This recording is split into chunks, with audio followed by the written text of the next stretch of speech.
You want to call the meeting to order of the West Virginia Democratic Party. It's our spring meeting. Thank you, everybody, attending in person and on Zoom.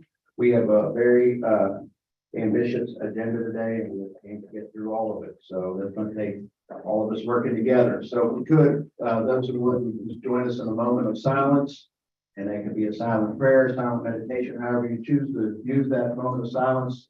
Please join us in a moment of silence.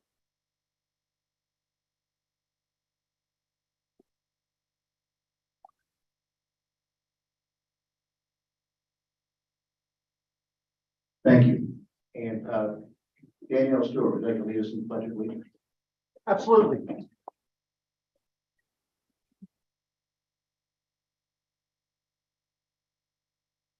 I pledge allegiance to the flag of the United States of America and to the republic for which it stands, one nation under God, indivisible, with liberty and justice for all. Thank you. I'm going to ask our associate secretary who stepped up to help us as secretary today to have a reading of the roll.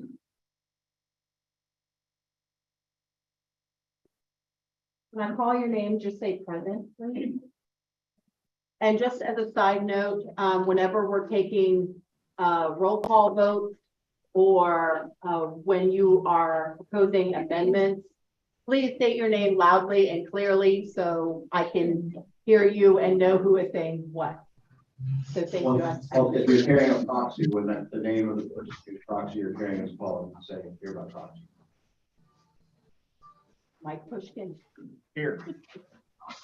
Sam Petzong. I am here by Zoom, and I will be with you in person in just a few moments. Rise on the road. Lisa Lucas. Present. Jenny Longwell. Present.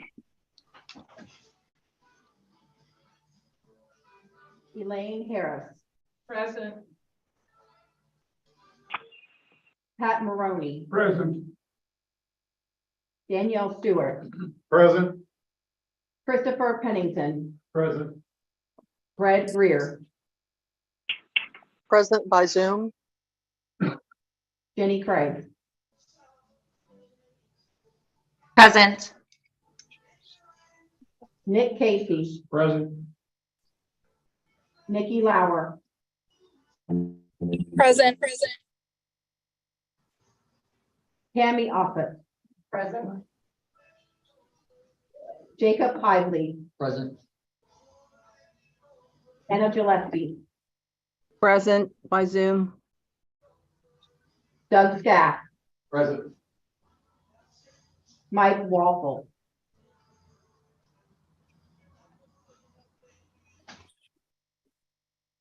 Oh, here's my proxy. Who was it? Oh, no, never mind. Would have to be another senator to carry the proxy. Cindy Lavender Bow. Here. Troy Miller. Here. Gabe Pena. Present via Zoom. Selena Vickers. Here. Dottie Berger. Here. Ariana Islam. Here. Wilma Steele.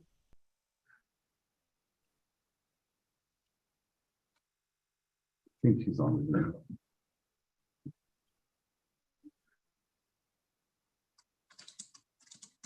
We have her present on Zoom. Okay. Josiah Soren is present by proxy, and I am his proxy. James Griffin.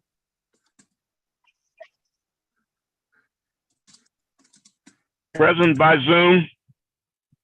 Ray Whiting. Natalie Klein. I'm taking this. Present by Going straight. proxy. Going straight. Kathy Lace. Present by Zoom. Charles Inlenfeld. Or Eilenfeld. I'm sorry if I mispronounced your name.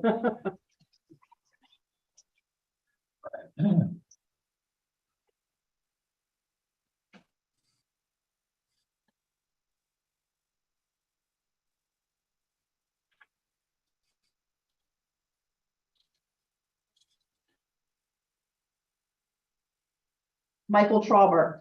Present by proxy. Kim Crum. Present. Ronald McCoy Jr. Present by proxy. Sonny Oakland Jr. Present. Judith Stevens. Present by Zoom. Jerry Brookover. Present. Simon Hargis. Present by proxy and by Zoom. Bonnie Fruit. Present by proxy. Tess Jackson. Present. Ben Barkey. Present. Lloyd Thayer. Here, present. Stephanie.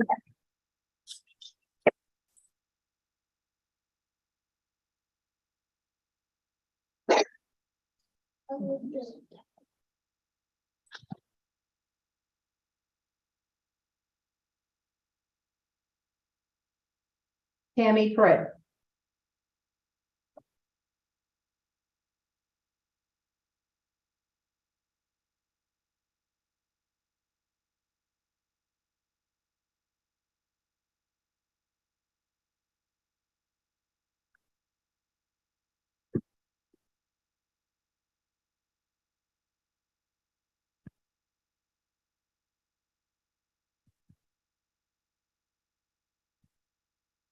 He's not on Zoom. Tammy Pritt? Yep. I'm not seeing it right now. Okay. Tim Bias. Present by proxy. Matt Spurlock. Present. Deb McCarthy. Present. Phyllis White. Present. Robert Opsa. Present. Marcus Wilkes. Present and accounted for. Marion Clater. Present. Heather Hayes.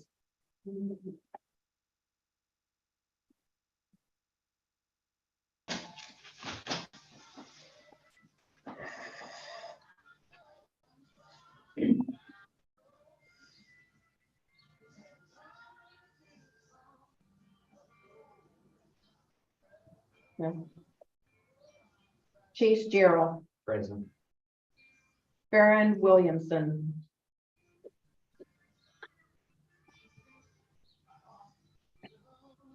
Farron Williamson. Amanda Estep Burton. Here. Amanda Shelton. Present. Keith Lockie. Present Zoom. Christy Cardwell. Present. Kelly Elkins. Present via Zoom. Robert Baker. Present. David Thompson.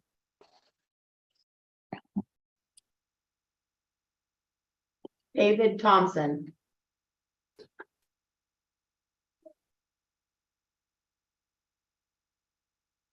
Diane Browning. Present. Margaret Staggers.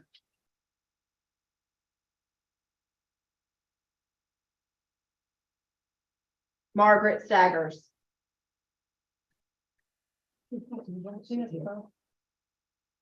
Wrong sentence. Damie Spencer. Present. Rachel Tompkins. Present.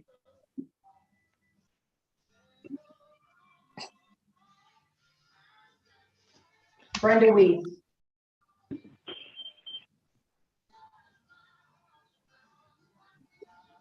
Brenda Weiss. Adam Starks.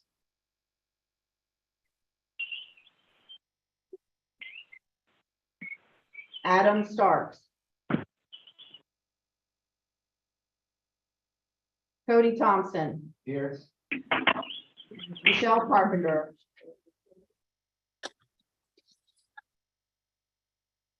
Michelle Carpenter, Susan Miley, Present. Ryan Dean, Bob Stoltz, Present and Zoom. Belinda Diafor, Present. Joey Garcia, Here. Mark Music, Mark Music, Dina Armatrout, Present. Candy Sisler,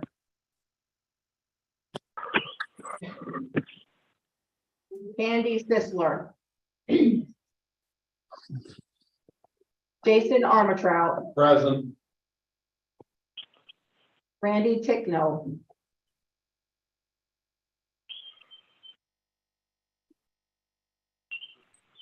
or Tichno. I'm sorry if I mispronounced that.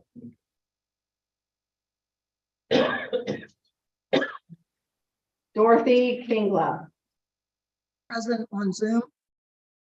Virginia Sign, Present by proxy. Richard Rector,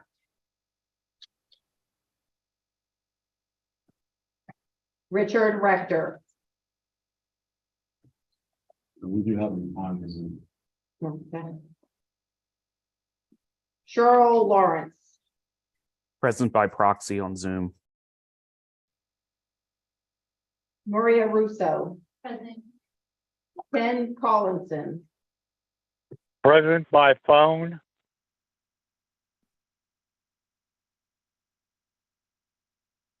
Matt Halterman, Present via Zoom. Richie Robb, Present. David Tucker, Bonnie Brown, Here by proxy. and Patty Hamilton. Present. Thank you. We have quorum.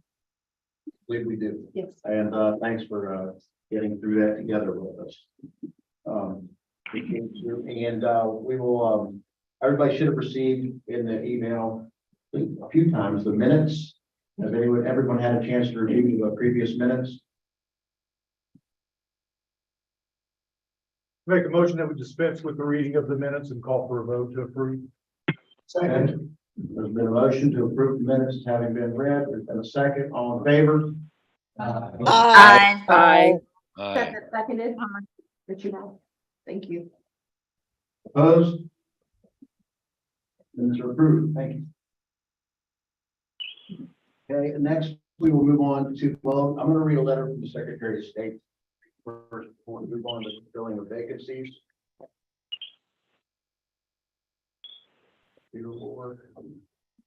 Okay.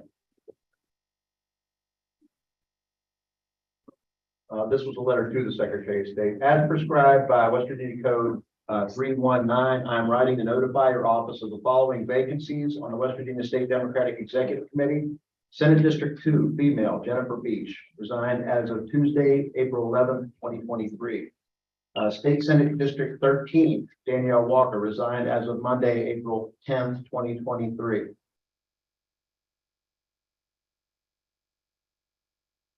Okay, we have, and those only one second. Number 1, 2, we needed to report from Secretary of State. There's 3. Another letter.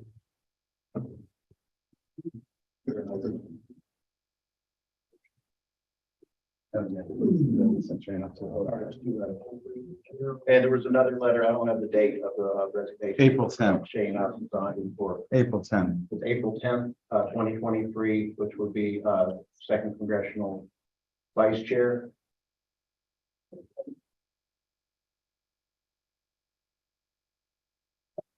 And then with the 15th senatorial district male, the vacancy needs to be filled again. The Secretary of State was not notified within the 10 days, so we just need to do that as well. We're going to start with the second senatorial district female, and candidate nominations and speeches. Where we have, where there's more than one, well, each speaker will receive candidates. Nominating speeches are going to be 3 minutes. If need be, there could be a second. If someone chooses, they can do a 1 minute second speech, and the candidate speech is be limited to 4 minutes. And we can vote by ballot. And of course, there are no, there's that. We're not allowed to have closed ballots by state law. So upon request, the ballots will be made public. But I'm going to open up nominations for second senatorial district female. Thank you. Welcome. Hello, this is Denny Longwell. Barbara Scott for this position. She served. Hold on 1 second, son. Do we have a handheld mic? We do. Can you state your name, please? Yeah, let's do all this in the mic so everybody can hear on people who can. I am Art Sonny Oakland from the second district. And I have the pleasure and the honor to nominate Barbara Scott for this open position, District 2 female. Barbara right now is president and the vice president, or the president, or I mean the chair of the Marshall County Democratic Executive Committee, also the chair of the Marshall County Women's Democratic Committee. She works tirelessly for our party. She wears many hats, and she works night and day. She works tirelessly. She lives the policies and ideals of the Democratic Party. If you were to look in a dictionary for the person who lives the principles, policies, and ideals of the Democratic Party, there would be an arrow pointing to a picture of Barbara Scott. This person is probably one of the best Democrats that I know, and she truly deserves consideration for this opening. Thank you. Thank you, Sonny. Is there a second? Floyd Sayer, I'll second it. Okay. You have a minute if you choose to use it. I talked to Barbara, she and I are On the microphone. Can you state your name, please? Floyd Sayer. Thank you. I've talked to Barbara on numerous occasions. She and I are on the same page. We come from the same background. She's pro-union. I'm pro-union. She's pro-labor. So am I. All the issues that she supports, I'm 90% sure that I support those issues also. So I enthusiastically support her and second the nomination. Thank you. Thank you, Floyd. For the further nominations, Rob, if you would, you get the microphone, please. I just have a point of order, Mr. Chairman, under Robert's Rules of Order, second is not necessary for nomination. You're correct. It's not necessary, but if someone chooses to second, they can. Okay. The further nominations. Yes. Hello. Yes, Danny, we can hear you. Okay. Cindy Welch from Doddridge County asked me to nominate her. I've known Cindy for a few years now. I know her family for a long time. I worked with her mother and her brother at the plant where I worked. Cindy is the chair of the Doddridge County Democratic Executive Committee. She essentially is the only one there doing anything. She worked 30 years for Dominion, and after retiring and her children becoming adults, she stepped into the political arena, seeking the county chair position. She ran for the House of Delegates against David Kelly. She was unsuccessful, and then she ran for county commissioner, again unsuccessful. But her heart is in the Democratic Party, as is her mother and her brother. Cindy has been around unions her entire life. As I said, her mother and brother worked the same plant and were members of the same union I belong to. In Doddridge County, she sits on the Economic Development Association Board. She realizes, her daughter jokes that in her race for commissioner, she received more votes for commissioner in that county than President Biden received for president. So I think we all know Doddridge County is a pretty strong Republican county. But Cindy's there doing the work, trying to bring in more Democrats and build the committee. Cindy has expressed, she says she's sorry she couldn't attend this today, but asked me to, as I said, to nominate her. And she asked for your support. She says that she believes in the value of working together and wants to be involved and participating in moving our party forward. Thank you, and I hereby nominate Cindy Welch for the position. Thank you, Denny. Is there a second? We're gonna give her the microphone, please. Yes, there's a second. I'll second if one is needed. Lista Lucas. Well, Selena had her hand up first. So it's good, but let's leave a second. Okay, are there further nominations? Anyone make a motion to close the nominations? Second. Second, in favor of closing nominations? Aye. Okay, I'm sorry, who was first? Alex. Who was the first? Say your name, please. Art Exley, Sunny. Thank you. We have the ballots on it. So we'll have them right here. So what we're going to do is we're going to share on the screen the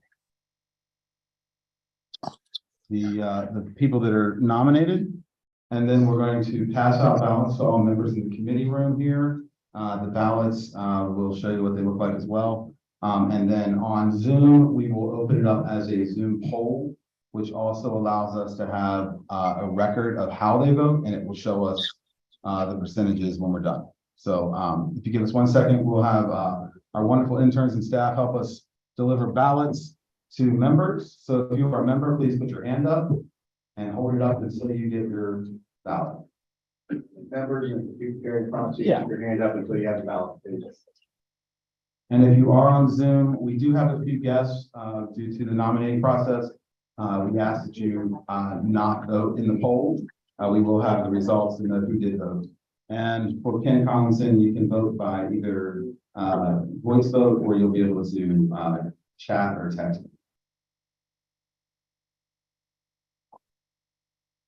And really quickly, I'm going to show you. I know people are already filling it out. That's fine. Yeah. This would be a good time to introduce you to our interns.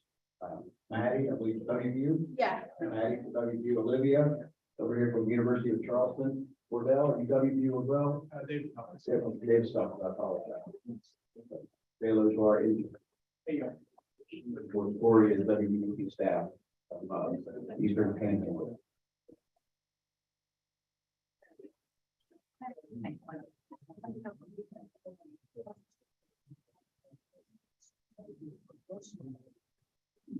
So again, on the screen, everybody can see who the options are. In the Zoom, I'm about to start the poll. If anybody needs a pen, Corey has a pen. No.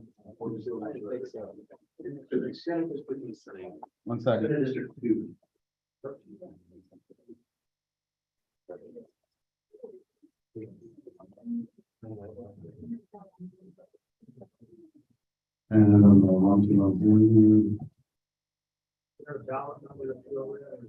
And you can do this as ballot number 1. Yes, thank you.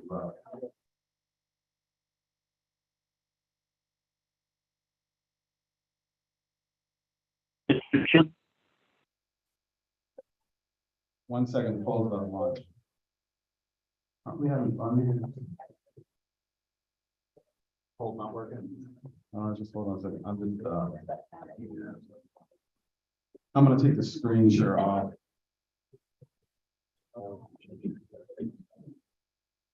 There we go.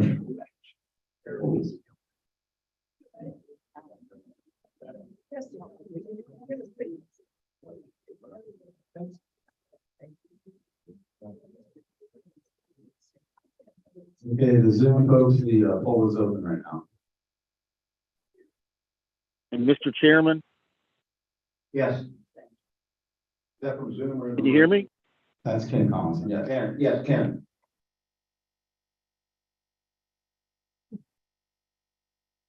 I can hear you, Ken. Okay, yes, Wolfle, I've been present the entire meeting, if you're speaking to me. Okay, thank you for letting us know. Senator Wolf was present. And are you on Zoom or just on your phone? I'm on my cell phone. Okay. How are we doing the voting for cell phone? I'm gonna write it down. Okay, Ryan will write down your vote. Yes, Robbie.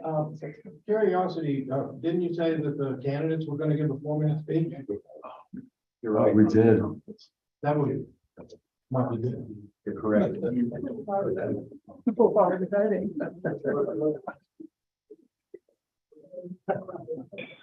haven't tabulated the votes. We haven't tabulated the votes, so. Okay, we haven't tabulated votes yet. Barbara, would you like to say a few words?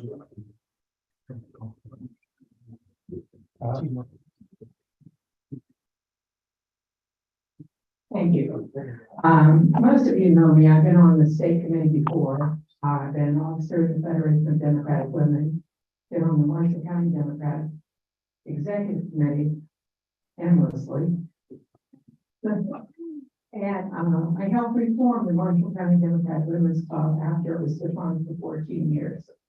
I'm a person who believes in, if you're on a committee, you actually do the job. It's more than a title. You have to recruit candidates. You have to raise money. It isn't enough just to be on the committee and say, I support the Democrat Party. You have to support them with your own dollars and recruit people to help you raise money and ask people to raise money. And I think that's something that we're lacking right now is people who take an active role, and I'm willing to do that. And I know Cindy Welsh well. I'm best friends with her aunt, Sharon. And Cindy's attended many of our functions in Marshall County. And I have a lot of respect for her. But I have the time and the energy and the willpower to help raise money and recruit candidates as I have in the past. So if you haven't voted yet, I request your consideration. Thank you.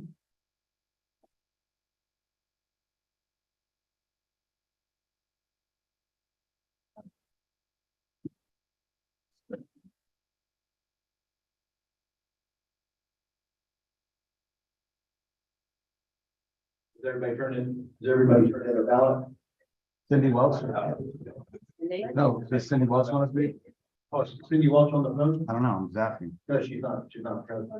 Cindy's not present today, guys. Yes.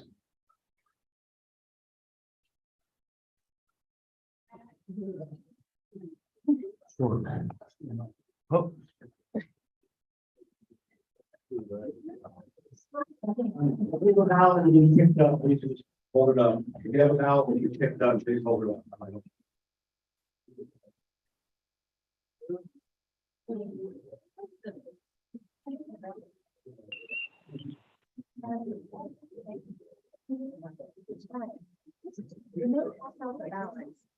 Give everybody schedule. Good point.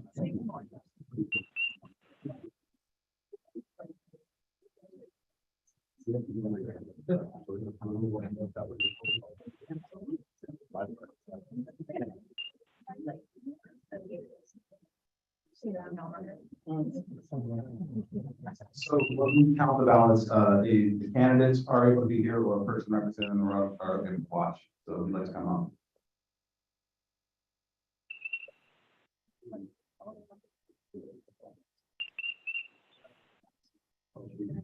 Ryan says, while they're tabulating the votes, if they're a candidate or a representative of the candidate, there's three people on the watch.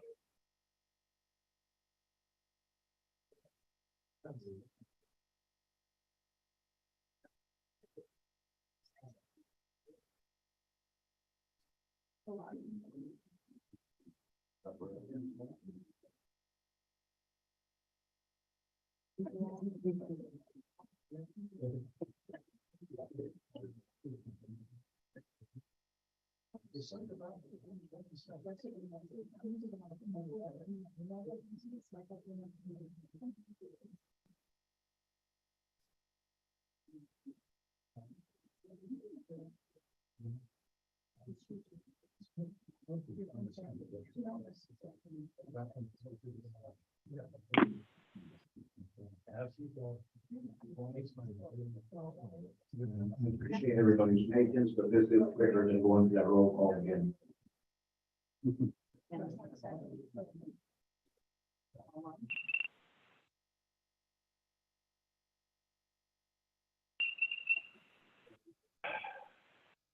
While we wait, is it possible that someone mutes the Zoom or phone folks again? There's just like an odd chirping noise. You're an odd chirping sound on the phone.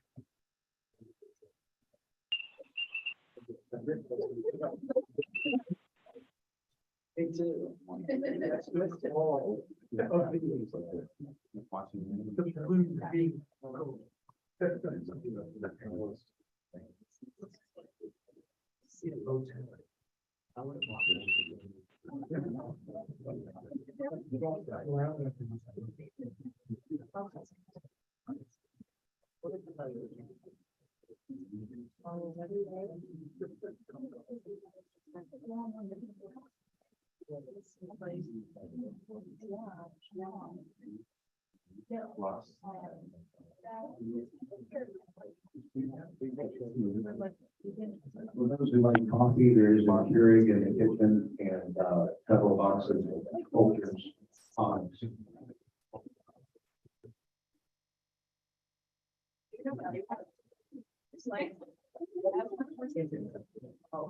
When did they not come back? Yeah, I know.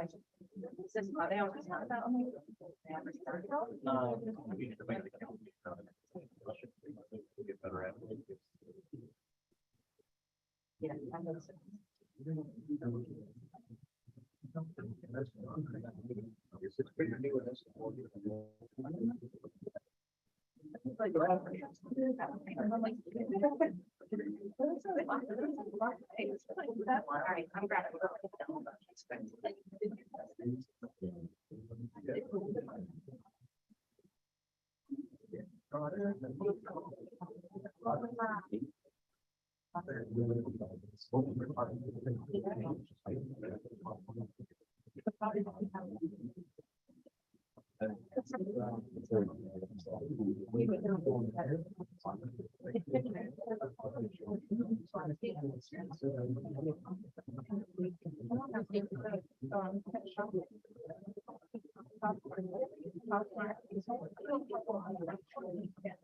Like the online market, but you can like sort by your size, like the brand.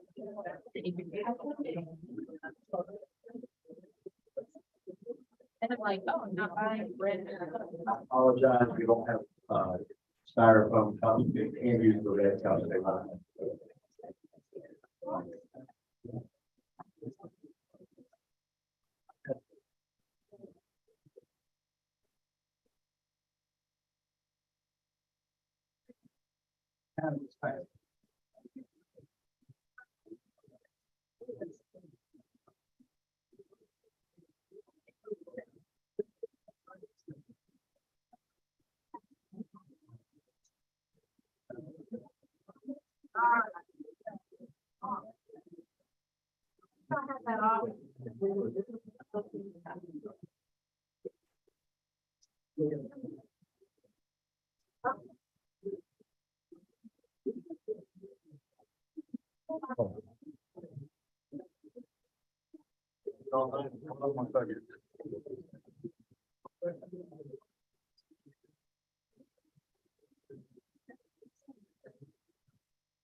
Mr. Chair, I want to make sure that everybody's vote from on phone.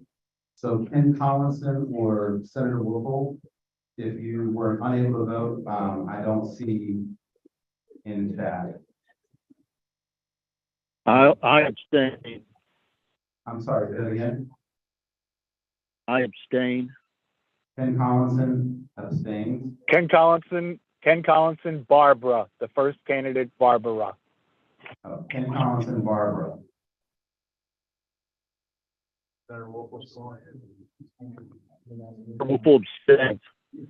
Wolfle abstains, and then Dorothy Kingma. Yeah, hi, my internet was out. I just got back in. And I'm not sure where you are. I was going to nominate Charlie Streisel. No, ma'am, we are still voting for the Senate District 2 female between Barb Scott and Cindy Welch. Oh, okay. Registered right now.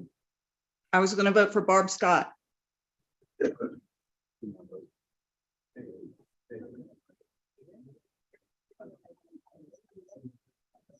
So Ken Collinson voted for Barbara. No, that was a wolf.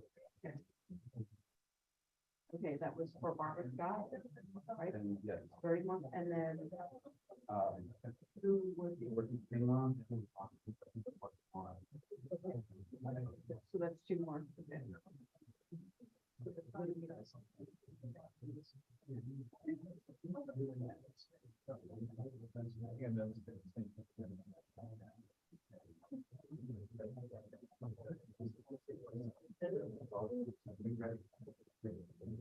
He's going to give you a telephone.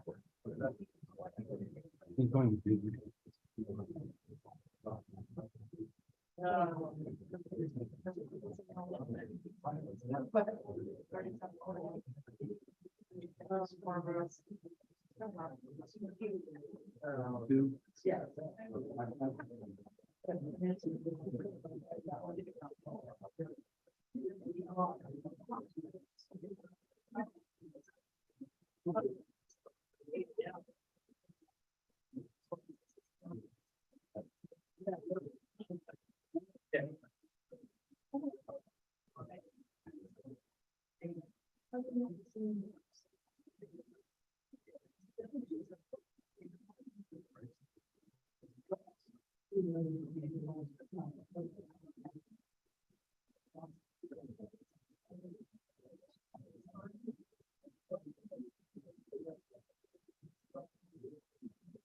Yeah. We tabulated it, and Barbara Scott had 38 votes, and Cindy Welch has 37 votes.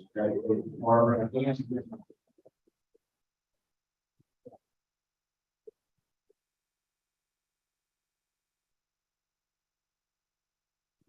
We are going to try to move as quickly as we can. I apologize. I appreciate your patience. Democracy's been messy. It takes a while, but we're going to get it right.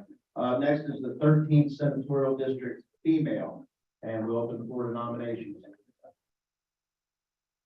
Ariana.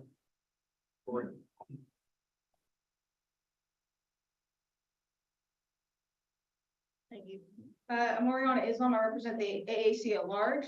I'm nominating my friend Sarah Ruff to fill the vacant Senate District 13 seat. She's been involved for a while now at various levels of the party and currently serves on the Mon Dems committee. And while at WVU, she was a member of the College Dems, and electing her would help the AAC's goal of increasing youth membership on the committee.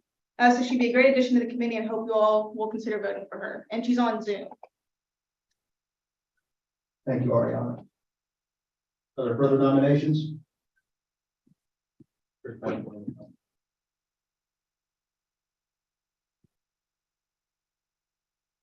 So I'd like to nominate Caressa Stoller. Caressa is also currently on the Mon Dems. And I met Caressa back in 2016 when we were national delegates up in Philly, and she's just been a firebrand for the Democrats.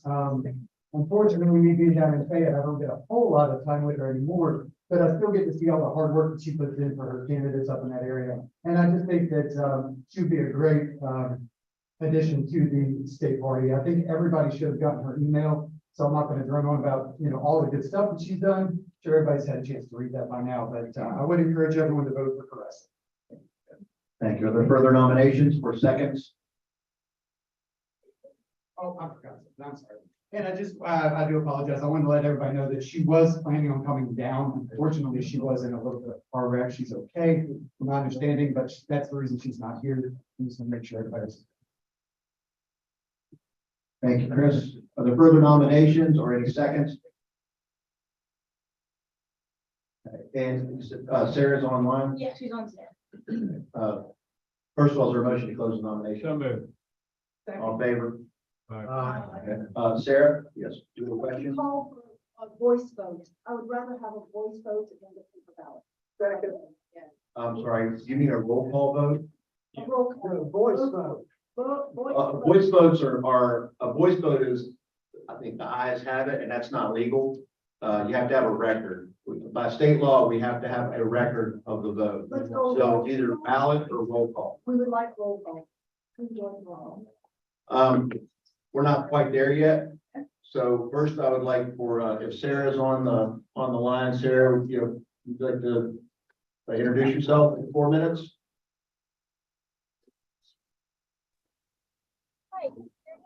Who was that person seconded the nominations closing, please? There was this first, Ariana nominated Sarah. No, I got that part. I mean, the nominations being closed. Casey. Oh, sorry. And Sarah, can you hear us? We can't hear you. Hold on, we can't hear you. Hear me now? Yes. Okay.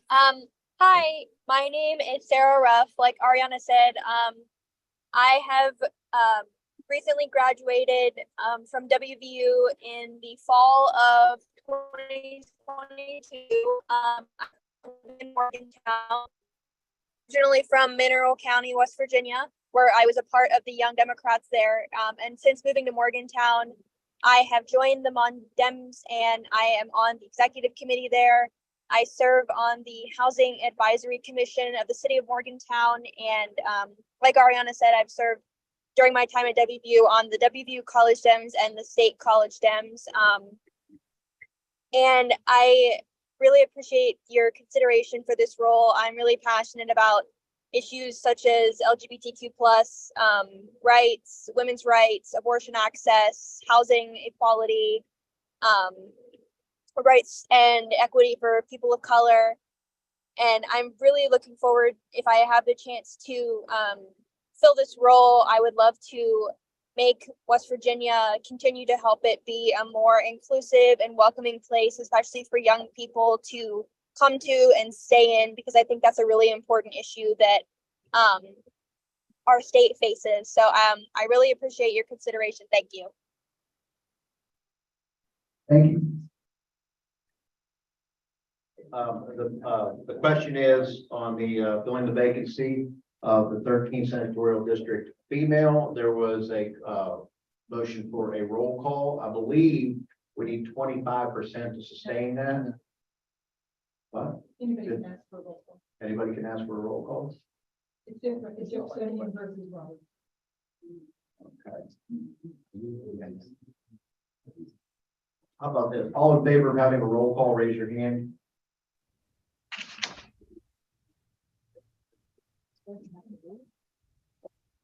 And I'm going to consult with the parliamentarian. Nikki, are you on the line there?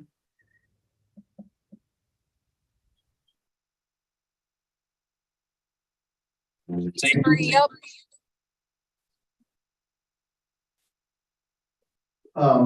If one person asked for a roll call. Sorry, what was the question? Does that need to be sustained?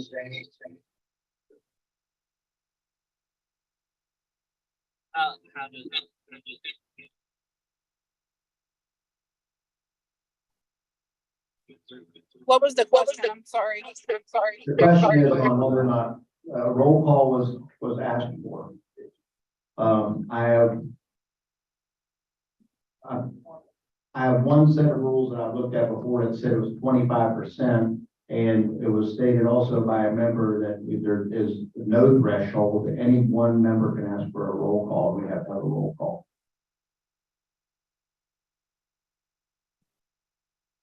They can ask.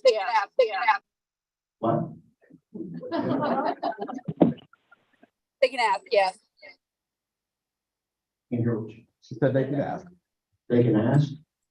Yes, So they there's can. no- and so anybody can ask for a roll call, we do a roll call. Okay, while you're on the line, does the chair vote or only in cases of ties?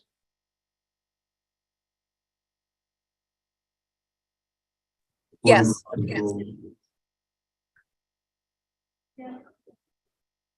Said what? Said yes. Chair votes?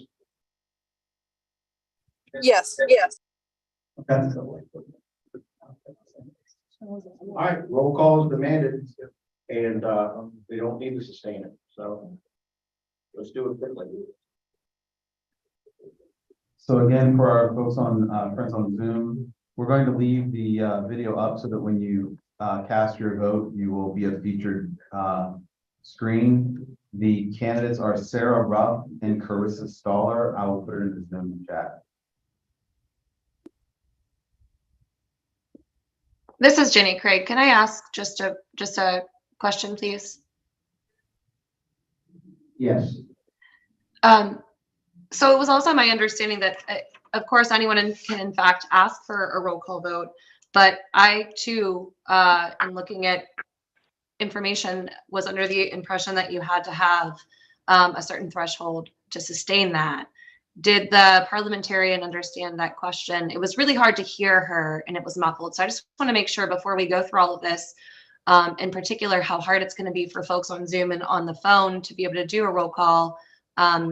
Is that accurate that anyone can ask and it will be sustained without any certain number or threshold?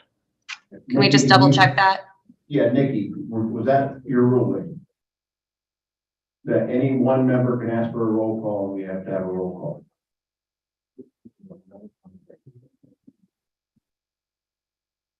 Hybrid meetings are fun. As far as I'm aware, yeah. The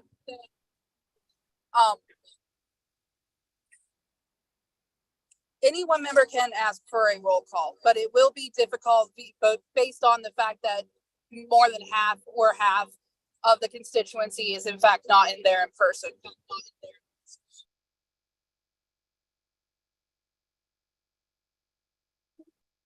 Okay, well, the question is, under Robert's rules, what is there a threshold that needs to be, that we have to sustain the demand for a roll call? There is not. I'm sorry. Okay, yeah. Could you repeat that? Because we are based roll calling. Nikki, could you type? Put it in the chat. Nikki, could you type it into the chat and I'll read it?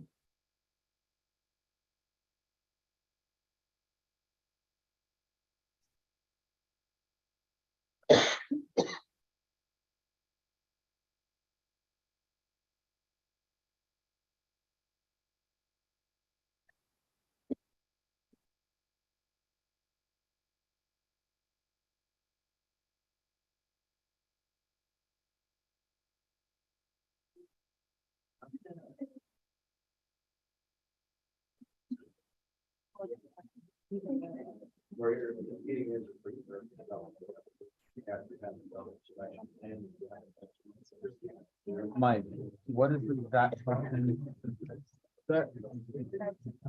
What is it? It says we are a base roll call organization. We don't do voice votes on ballots. I don't even know what that means. All right.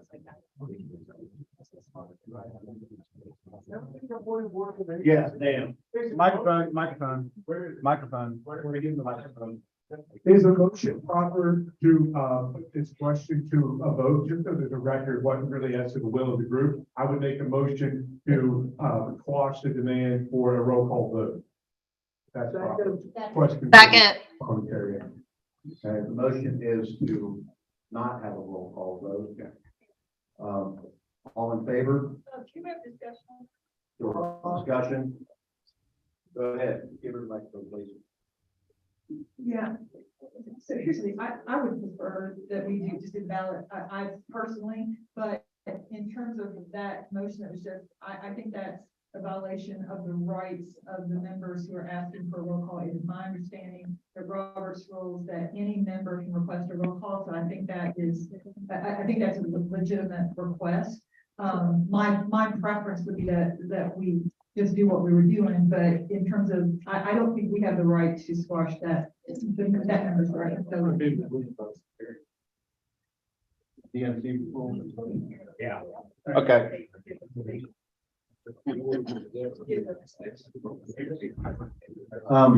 Can I speak to that? Just for the benefit of the committee here, this is the charter and bylaws of the Democratic Party of the United States.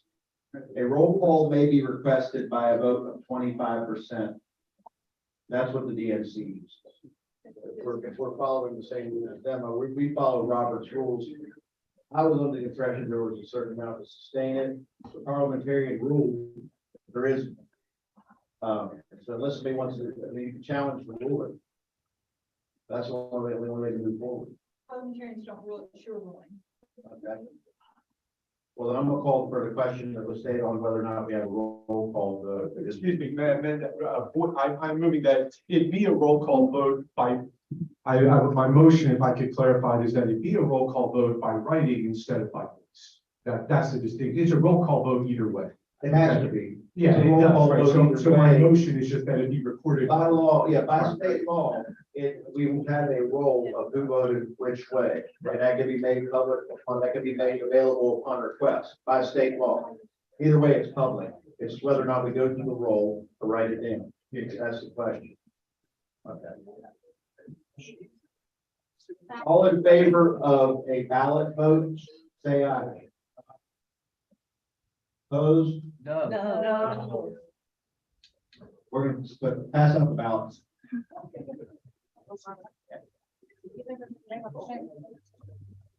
Hold on, you're right.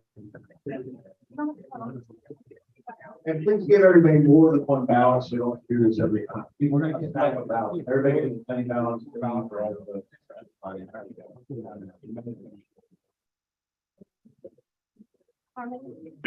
Can members raise their hand, Please please? raise your hand. I'm gonna pick this up a little bit. Or you might have to get some.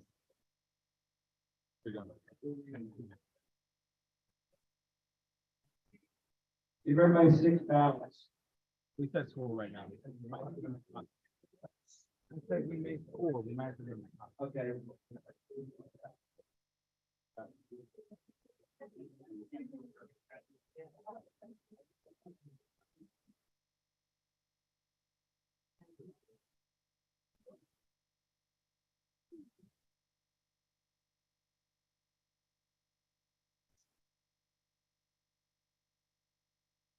Do we have people to speak? Candidates? Oh, the first one around. For our friends on Zoom, we will open the poll in here in a minute. Once folks have ballots in their hands.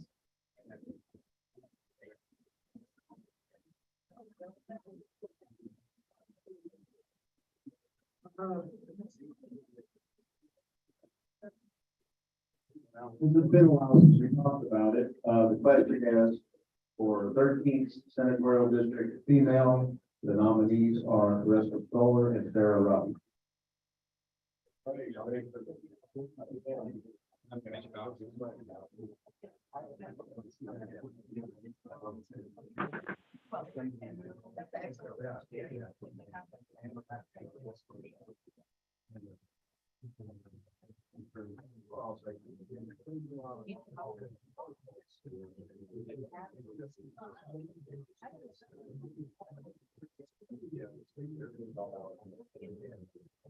The fact that one ballot at a time right now, until we get more copies, we can put it out on here.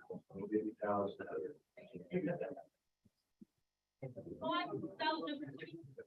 Yes, this is ballot number 2, 13th Senatorial District female.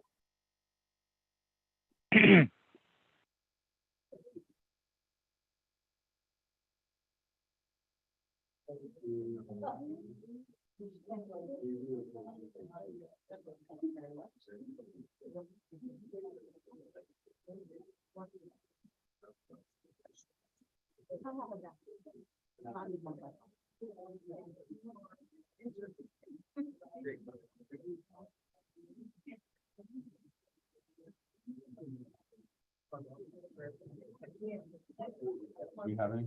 What do you got? We still have some left, but how many copies do we need? I don't know what we have. I just have enough there. So I can print it out. Run back to the office. Just run back to the office. Well, how many you got? Any more ballots? I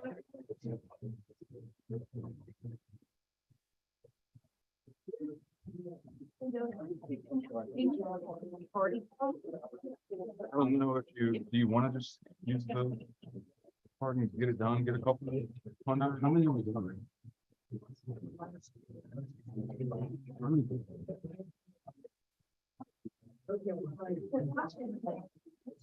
You two, why not? 25.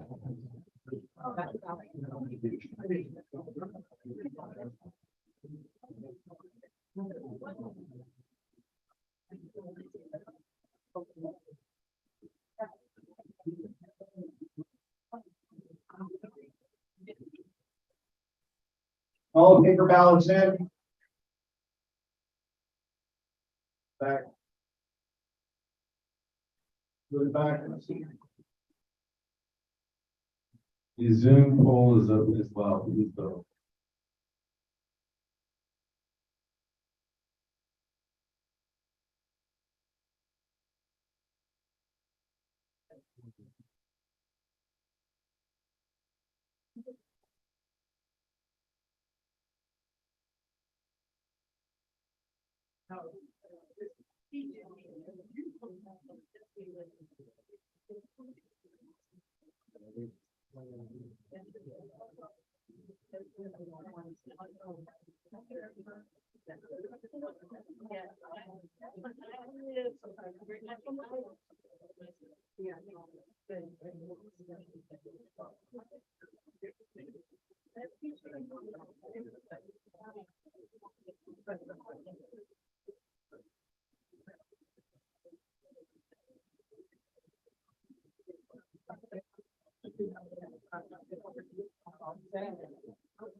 And representatives of the candidates are allowed to come up to the table while they're evaluating.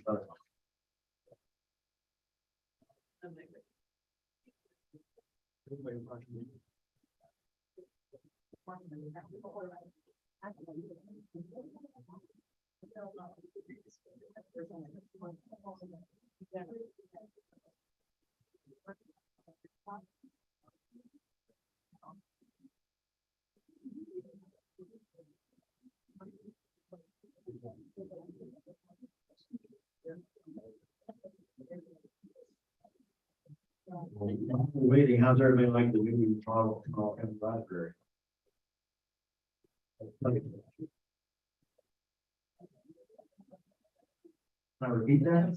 I asked how people like the libraries.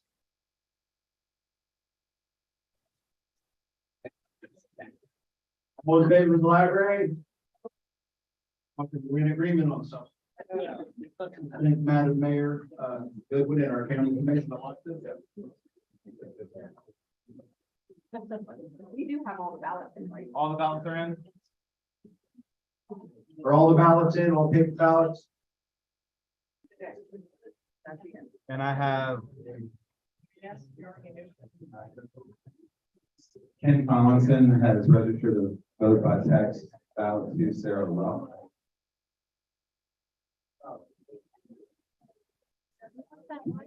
Ken Collinson. We have two things.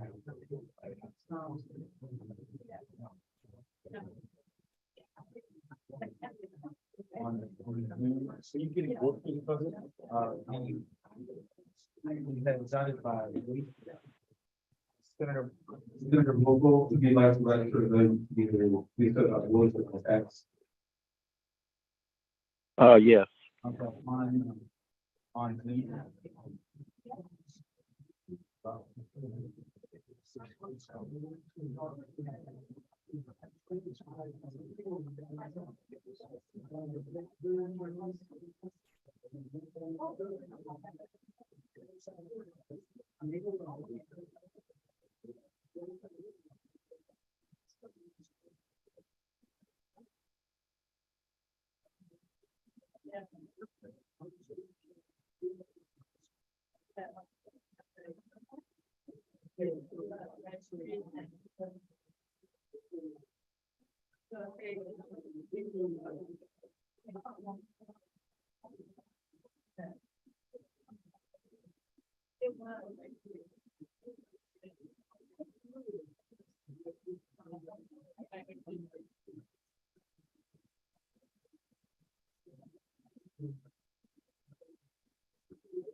Results are in. And the newly elected female from the 13th Senatorial District is Carissa Stoller with 39 votes. Sarah Ruff has 34 votes. Congratulations, Carissa. Sarah, please stay on, and thank you for getting involved or staying involved. Reminder, once we elect people to the committee, they will be voting for the rest of the day. They're voting members. Need to reflect the fact that I was. We got now nominations for 15 senatorial district male.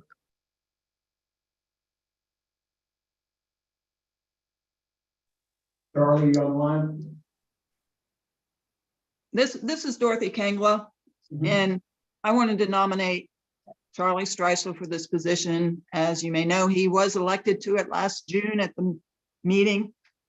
And because of some delay in submitting his paperwork to the Secretary of State, he was never actually put on the committee. So I just want to renominate him. Thank you, Dorothy. Are there further nominations? I move the nominations be closed. Thank you. And Accepted by acclamation. And accepted by acclamation. thank you. The question is, the nominations be closed. Charlie Strice will be elected by acclamation for the 15th senatorial district. All in favor? Aye. Aye. Aye. Aye. Congratulations again, Charlie.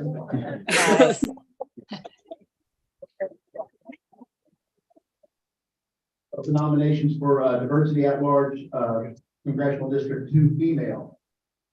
Yes. We bring him the microphone. Where before you go? Please give Dottie a mic.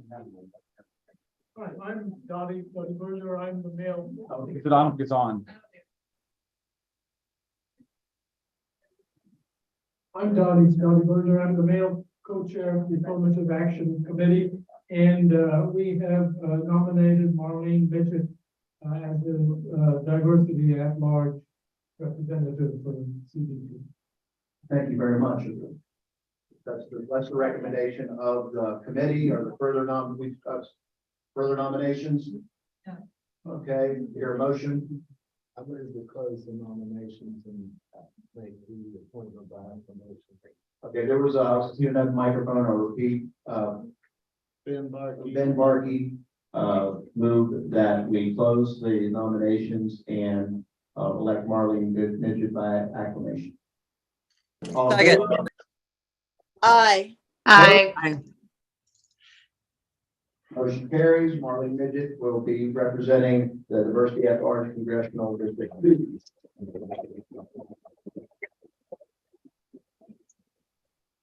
Okay, I'll now open up nominations for first vice chair, female. This is Jenny Craig. Can you hear me? Yes. I would like to nominate Teresa Torres-Eva for first vice chair. Is it appropriate to speak to my? Go ahead. Go ahead. I'm sorry. Is Go it ahead. appropriate to speak to my nomination now or wait? Yes, speak now. And then it's what, like a 3-minute time? Is that what you said? Yes. Okay, perfect. Members of the West Virginia State Democratic Executive Committee and fellow Democrats, it's with pleasure and genuine conviction that I nominate Teresa Torres-Eva, an exceptional woman who embodies the spirit of public service, to be our next vice chair. She has been a tireless advocate for justice, equality, and progress through her distinguished career as an attorney, community leader, and political activist. Her remarkable journey from working herself through life, school, and her career is a testament to her unwavering strength. Born and raised in West Virginia, she understands the unique challenges faced by our community. She's witnessed firsthand the struggles of hardworking West Virginians, and it's with this deep-rooted empathy that drives her for lasting change. She has unwavering determination to fight for justice, and this has led her to champion causes ranging from workers' rights, civil liberties, healthcare accessibility, LGBTQ rights, and reproductive freedom. She's not afraid to push back against powerful systems. She's also fought tirelessly to represent and defend children who've been victims of sexual abuse and violence. She's left an indelible mark on the legal landscape of West Virginia. She's fearlessly taken on powerful interests to fight for the underrepresented and to be a voice for the voiceless. Her commitment to the Democratic Party is also unyielding. She's been an active member and a staunch advocate for our values for many years. Her involvement spans grassroots organizing, campaign volunteering, and even running for office. Teresa's ability to bring people together and foster inclusivity and inspire others has been instrumental in strengthening the Democratic Party here in the Northern Panhandle. Beyond her legal and political accomplishments, she's a compassionate leader who genuinely cares for our state and its people.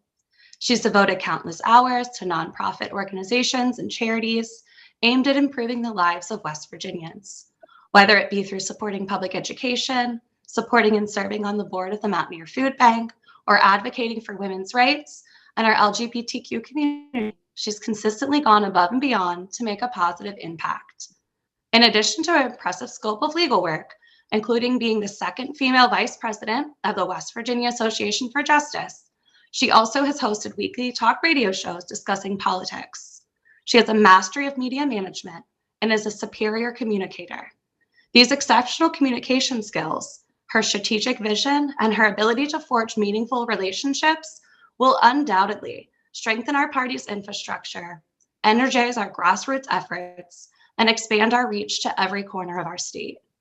So I urge you to join me in supporting Teresa Torres-Eva for vice chair. Together, let us recognize and embrace her leadership, her unwavering dedication to our party, and to the people of West Virginia.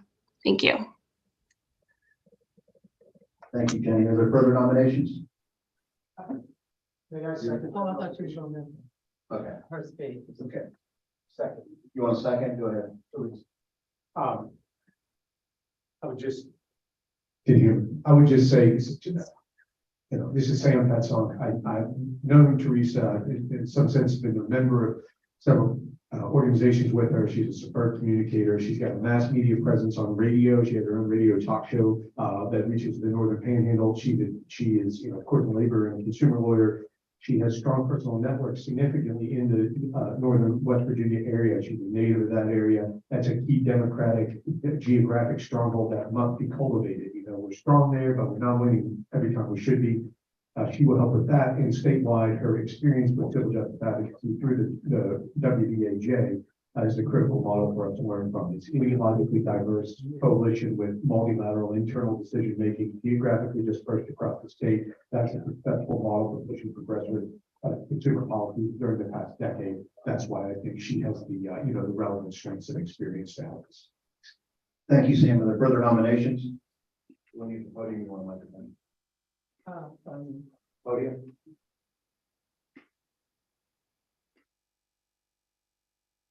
So I have to get very close to it.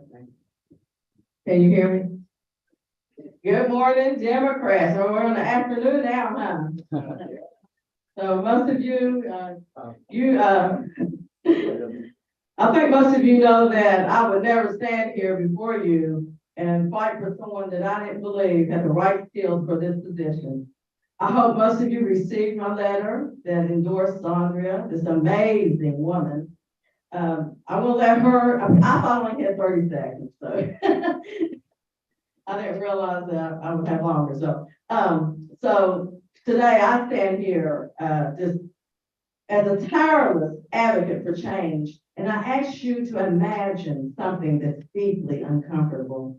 Put yourself in the shoes of a Black Democrat in West Virginia, where we make up only 7% of electorates. But if we're in places like where Mike Michigan is, the Black vote is very, very, very important. And it's important everywhere because every vote counts. I got in my shirt today that says, we vote and we're ruthless. In the past, right before the election of our new chair, we had 3 Black women in officer positions on this committee. And now we have 0. We had a Black man as the chair of the Affirmative Action Committee, but now we have no Black men in leadership positions on the Affirmative Action Committee. We even once had a Black woman representing us on the State Federation of Democratic Women, and we now have none. How would you feel hearing this backwards trend? Would you feel disheartened? Would you feel pushed aside and overlooked? Would you question your place in a party that claims to embrace diversity and inclusion? We hear and we are excited about this grand vision of the Big Tent, a party that embraces diversity and inclusion. Is there anybody in this room that is happy about that stance that we have? Yet, it often feels like those promises are just empty words, leaving us questioning our worthiness to hold positions of leadership. It's disheartening to witness this erasure, as if our contributions are reduced to mere crumbs falling from the table. It's a painful reminder that true inclusivity is still an uphill battle within our own party. But however, the good news for you today. Y'all want to hear the good news? You all in this room are the catalyst for change. You are the agents of progress. And together we will be the party that lives up to its promise of inclusivity, where no voice is marginalized. And every Democrat can aspire to lead with pride and purpose. As I conclude, I have a few questions for you all. Are you ready to stand up for progress? Are you ready to stand for inclusivity? Are you ready to stand in unity? Yeah. And I hear enough of y'all say that you're ready to stand. Now, anybody that's heard me speak before now, I'm not one of those, I'm just standing up here for you just to hear me. Because I believe in the principles of the Democrats. I believe of the energy that we have. We can take on those Republicans. We can spin this thing around if we do together, every unite, every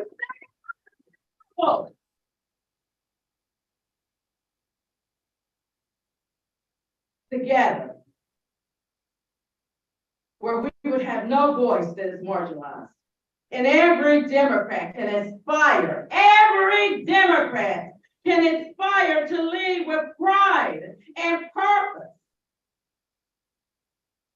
And if you believe that if we stand together in unity, and if you're ready to shatter the barriers and pave the way for a brighter future, if your answer is a resounding yes, then I just ask you, Democrats, let's stand on our feet, let's raise our voices, and let's applaud this phenomenal Black woman as we nominate her for the vice chair of the West Virginia State Executive Committee.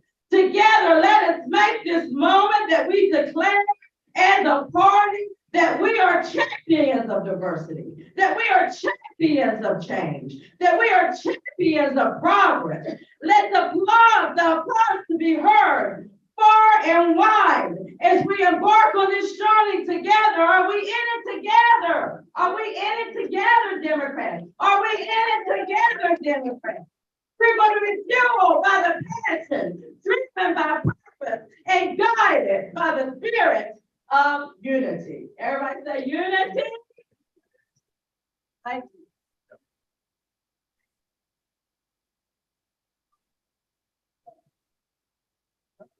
Thank you.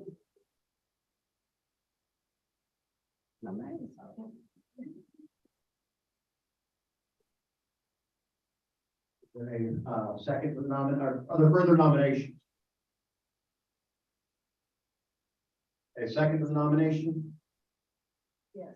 Yes. Yeah. Corey. Step up here. You'd have a minute.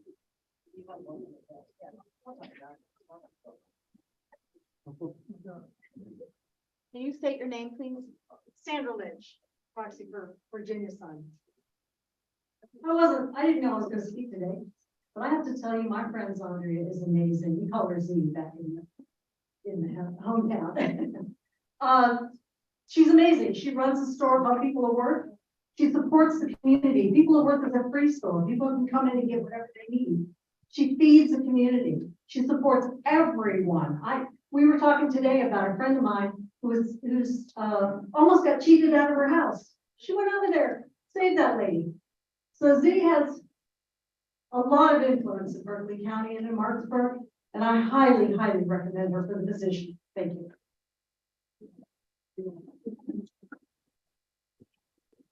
Further nominations? I hear a motion to close the nomination. All in favor? Can you all state your name, please? Nick Casey moved. Okay. And then we'll hear Thank you. I'd like to hear from the nominees. Tracy, you were nominated first. Hey everyone, I'm Teresa Torreseda. Happy Mother's Day weekend. Most of the decisions I make are guided by family and being a mother, which I am now the mother of adults, which is more challenging than being the mother of young children. I'm a trial lawyer from Wheeling, and I have spent my career and plan on spending the rest of it fighting for groups of working people who have been cheated out of their wages, who have also been unfairly mistreated in the workplace, women who have been sexually harassed against in the workplace. One of my most recent endeavors is taking on West Virginia State Police. And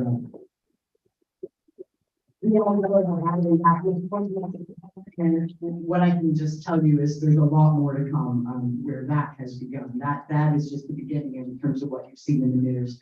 I enjoy my work as a trial lawyer. I love it because it can make a real difference in people's lives and turn the tables for them in a way sometimes it's frustrating to try and do in politics.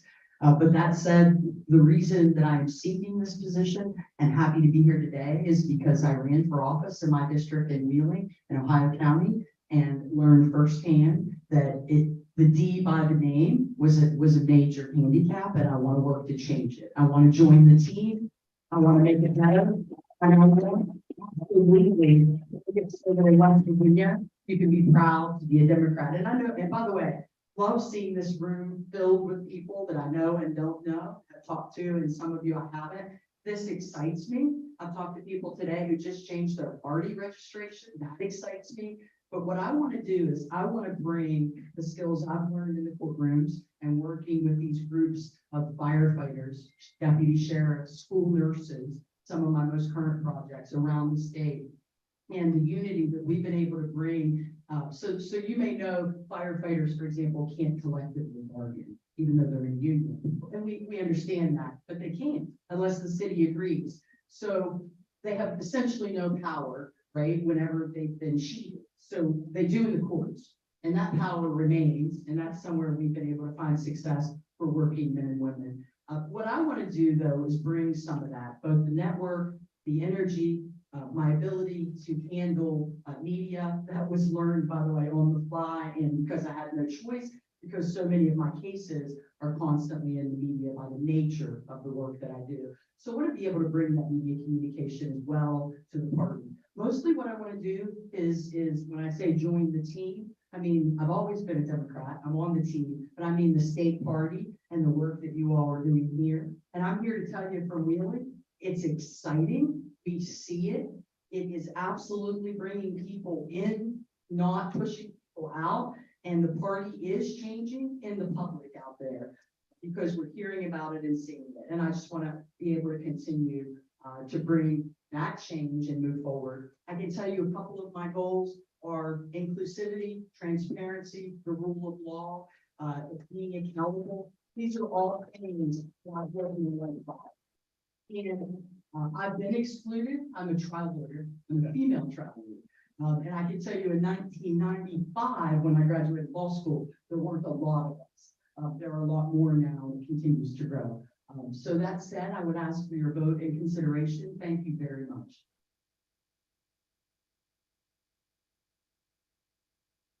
Don, do you want to speak from the chair on the vote?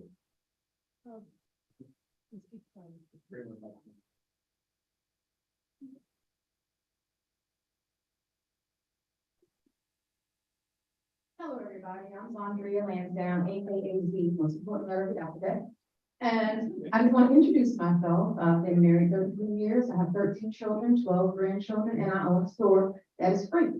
You come in and you shop for what you want. It's not a food pantry and it's not a clothes closet. It's something that upbuilds. We get classes to people to fix their income, to further their education, to keep their families together. I am on the streets daily, going to the homeless camps to make sure they know where the store is and how to get what they need. And I bring them in, we get them showered, we get them cleaned up, we get them ready for jobs. And if I get this job as vice chair, I will continue to work with that, but I will also expand. Last year, I ran for House of Delegates, lost by a slim chance because of that D. But that's okay though, because I'm not going to give up.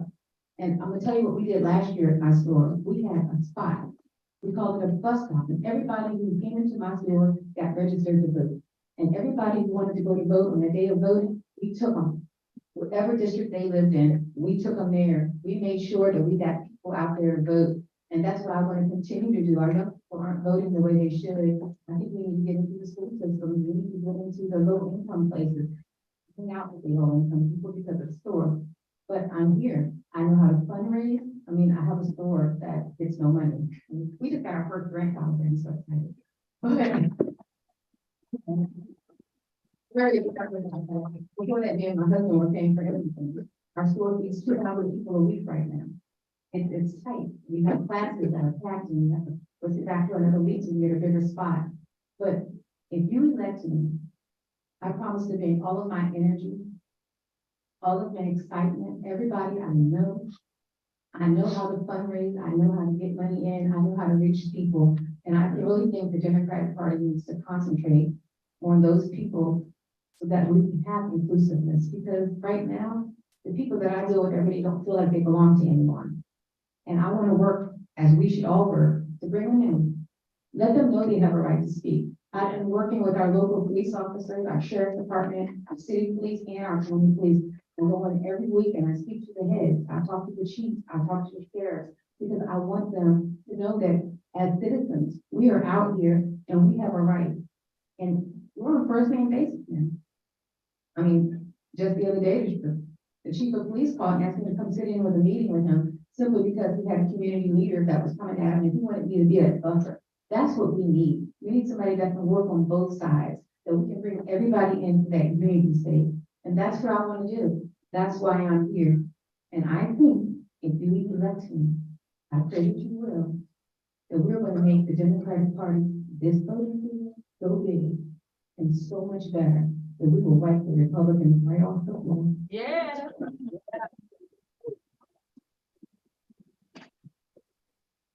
Thank you. Who does not have a ballot in front of them? Who has that ballot, please?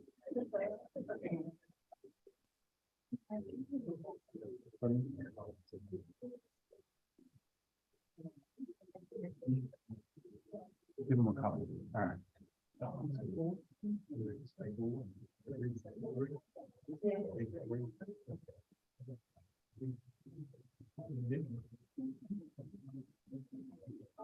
I really want to thank both of our nominees while I have the chance, and thank everybody else that's run and everybody that has run in the past, everybody that's here today. It's great to see people stepping up, and people who want these jobs and want to improve our party for the good of the entire state. So thank you.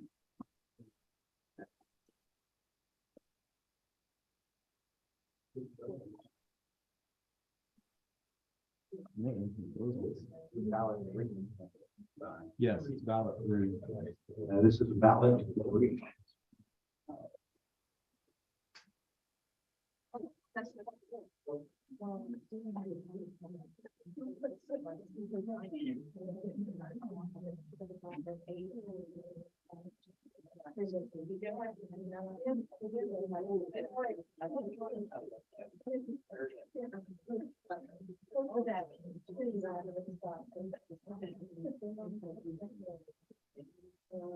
Waiting for a second on that.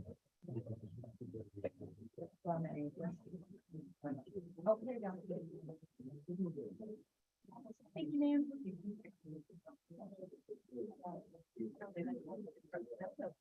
Anybody still have their ballot? Mike, hold on one second. We're frozen on Zoom. What's that? We're frozen on Zoom. We're currently frozen on Zoom, so we will unfreeze it.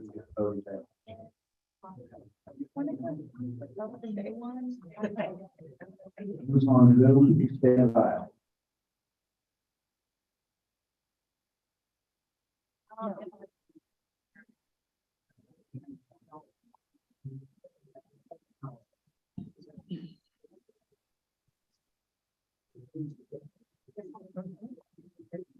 Yeah.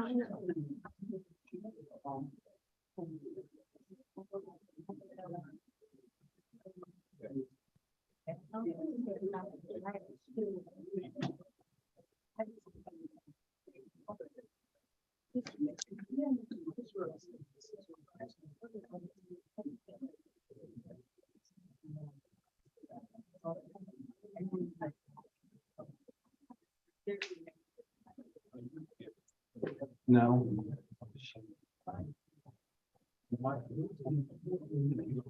I don't know what's going on. It's everybody else. I mean, I can see everybody. I can't, it's not working.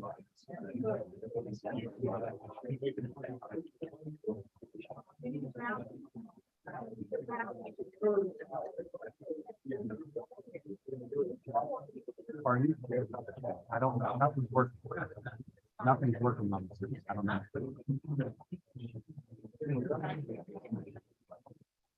Nothing's working.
Oh, I guess they make.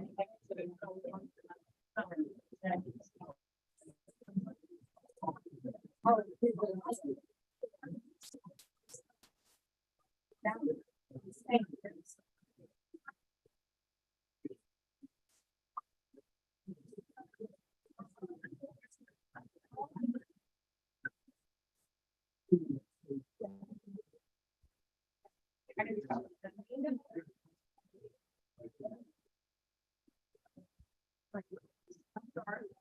While we're waiting for the Zoom to come back up, on everybody's smile for a minute.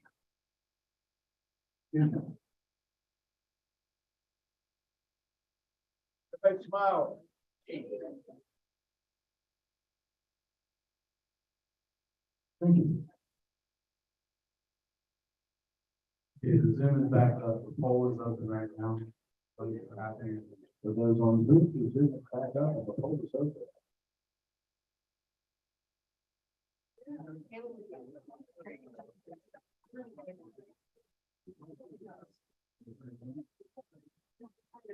Everybody on this side of the room behave, you're on YouTube.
The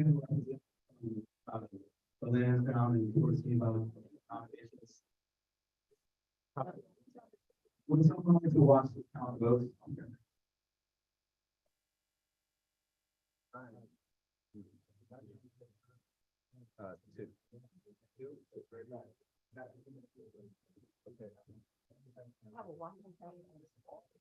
So on. We have.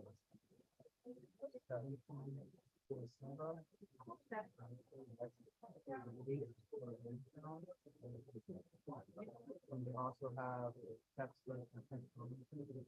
for Lansdowne.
No.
That's all, that's everything? Done? That's everything?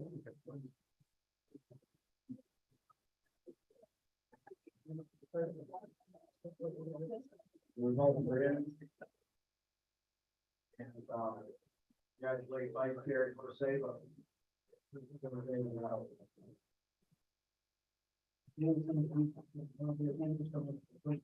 House of Delegates, running Vice Chair, and definitely want to say it all. Thank you so much for coming down here and running. I think we're working.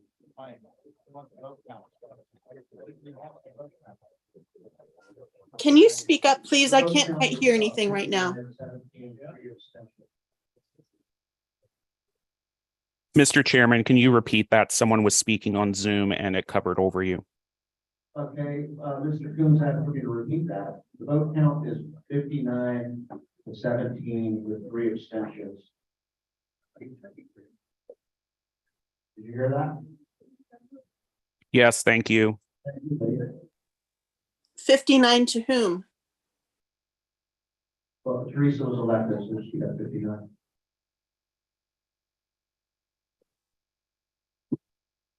Okay, and I will now open up nominations for Vice Chair, Congressional District 2, male. So somebody please give Ms. Eastep Burton the microphone. Hello, I'd like to nominate Cody Thompson for Senate or whatever. Congressional District. Male. I've known Cody since 2018 when we ran for House of Delegates and won back in the good old days. We served together in 19 and 20. I personally know his dedication to the Democratic Party, and I can attest to him being able to work collaboratively and work hard to do the things that we need and bring the unity that we need to get Democrats elected. He sees the bigger picture, and he is will be a great advocate for Democrats. Thank you. Thank you. Further nominations? I move the nominations be closed and we Elect Cody by acclamation. elect Cody by acclamation. All in favor? Aye. Aye. Aye. Aye. Aye. Want to say a word? You want to say? Aye. something? Abstain. Thank you, guys. I really appreciate it. I am Cody Thompson. I've served in the West Virginia House of Delegates. for 2 terms. I live in Elkins in Randolph County, where I currently serve as the vice chair for our Randolph County Democratic Party. We've done some amazing things at our local level. The party was essentially, we weren't doing anything, we weren't even having meetings. We elected a whole new group of people this time. We're doing things, we're doing fundraising, we're getting our voice out, we're recruiting people in. In 2018, when I was first elected to the House of Delegates, I restored LGBTQ plus representation. I was the second person ever elected. Following Stephen Skinner, and I restored representation in 2018. I also served as co-chair of the LGBTQ caucus on the Affirmative Action Committee. After this last election, I was just talking to a friend last night. After the redistricting and how we drew the districts, I received almost over double actually, the votes in Randolph County to join the state and county parties than I did in the general election because of how they drew the districts. And nothing energizes me more right now than getting out and getting people elected up and down the ballot than what they did with the gerrymandering. And I'm so motivated across the 2nd district to get Democrats elected up and down the ballot. So if you're in the 2nd congressional district, I'll probably be seeing it because I'm coming around with the counties. Thank you. Congratulations. I'll open up nominations for ad hoc rules and bylaws, Congressional District 2 mail. Please get a microphone.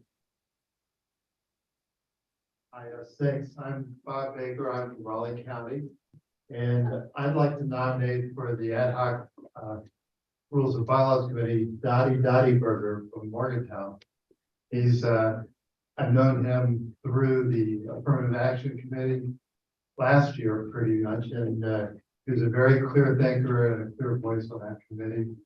And he's Professor Emeritus of Chemical Engineering, which I assume means he thinks clearly. Thank you, Bob. Are there further nominations? I move that we close nomination and elect by acclamation. So moved. Let me hear the question. All in favor? Aye. Aye. Congratulations. Next thing you want. So can you ask the professor? My fingers on. You ask the professor to speak, you can't get him to stop for 15 minutes. Yeah, a lot of work to do. Professors read journals, and one that I used to read was called the Journal of Irreproducible Results. And they had one of the officers in that Journal of Irreproducible Results. It was called the Picker of Myths, and I thought that's the job I'd like to have. I'm glad to get this one.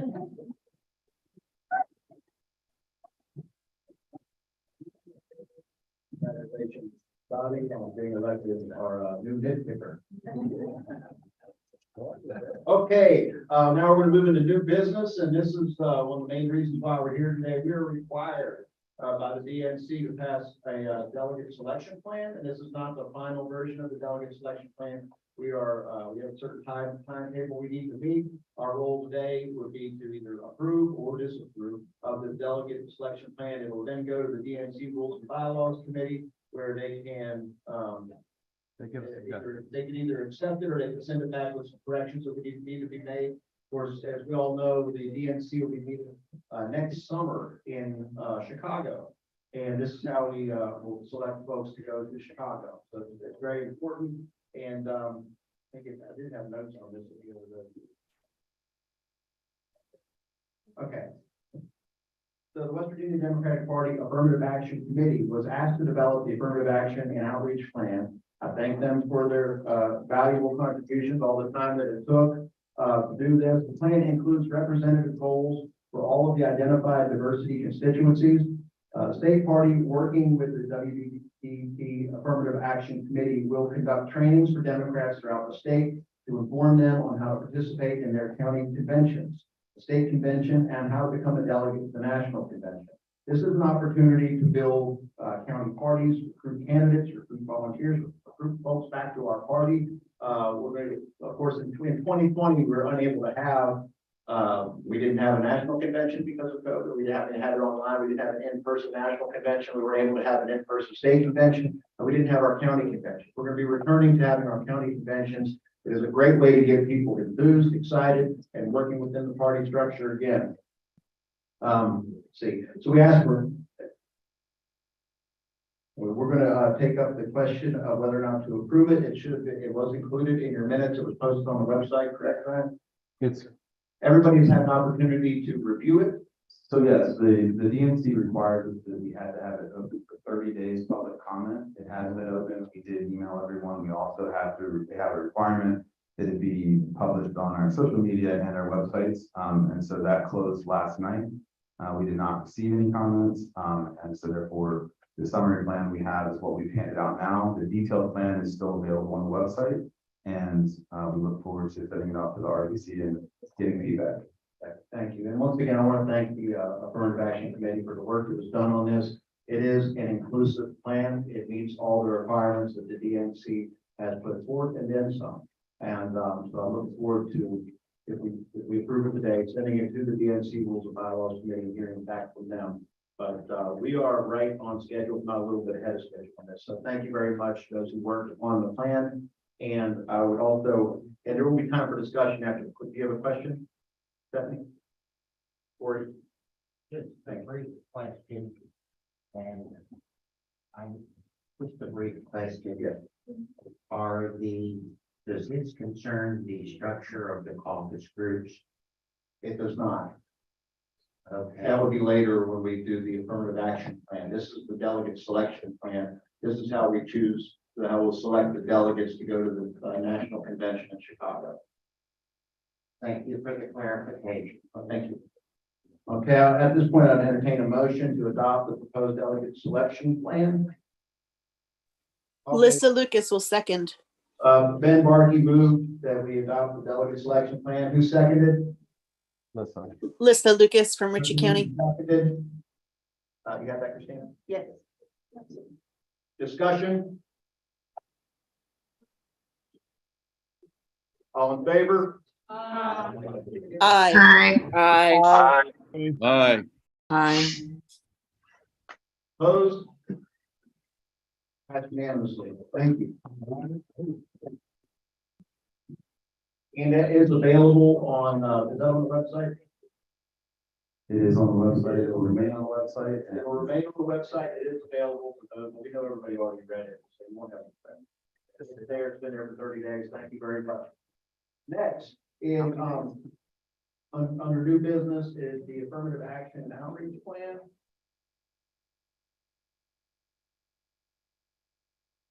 Okay, the West Virginia Democratic Party, like every state party, is required to have a statewide affirmative action plan. Our affirmative action committee has been charged with and has developed a plan that will provide for representation of historically underrepresented groups on our state executive committee, as indicated by their presence in the Democratic electorate.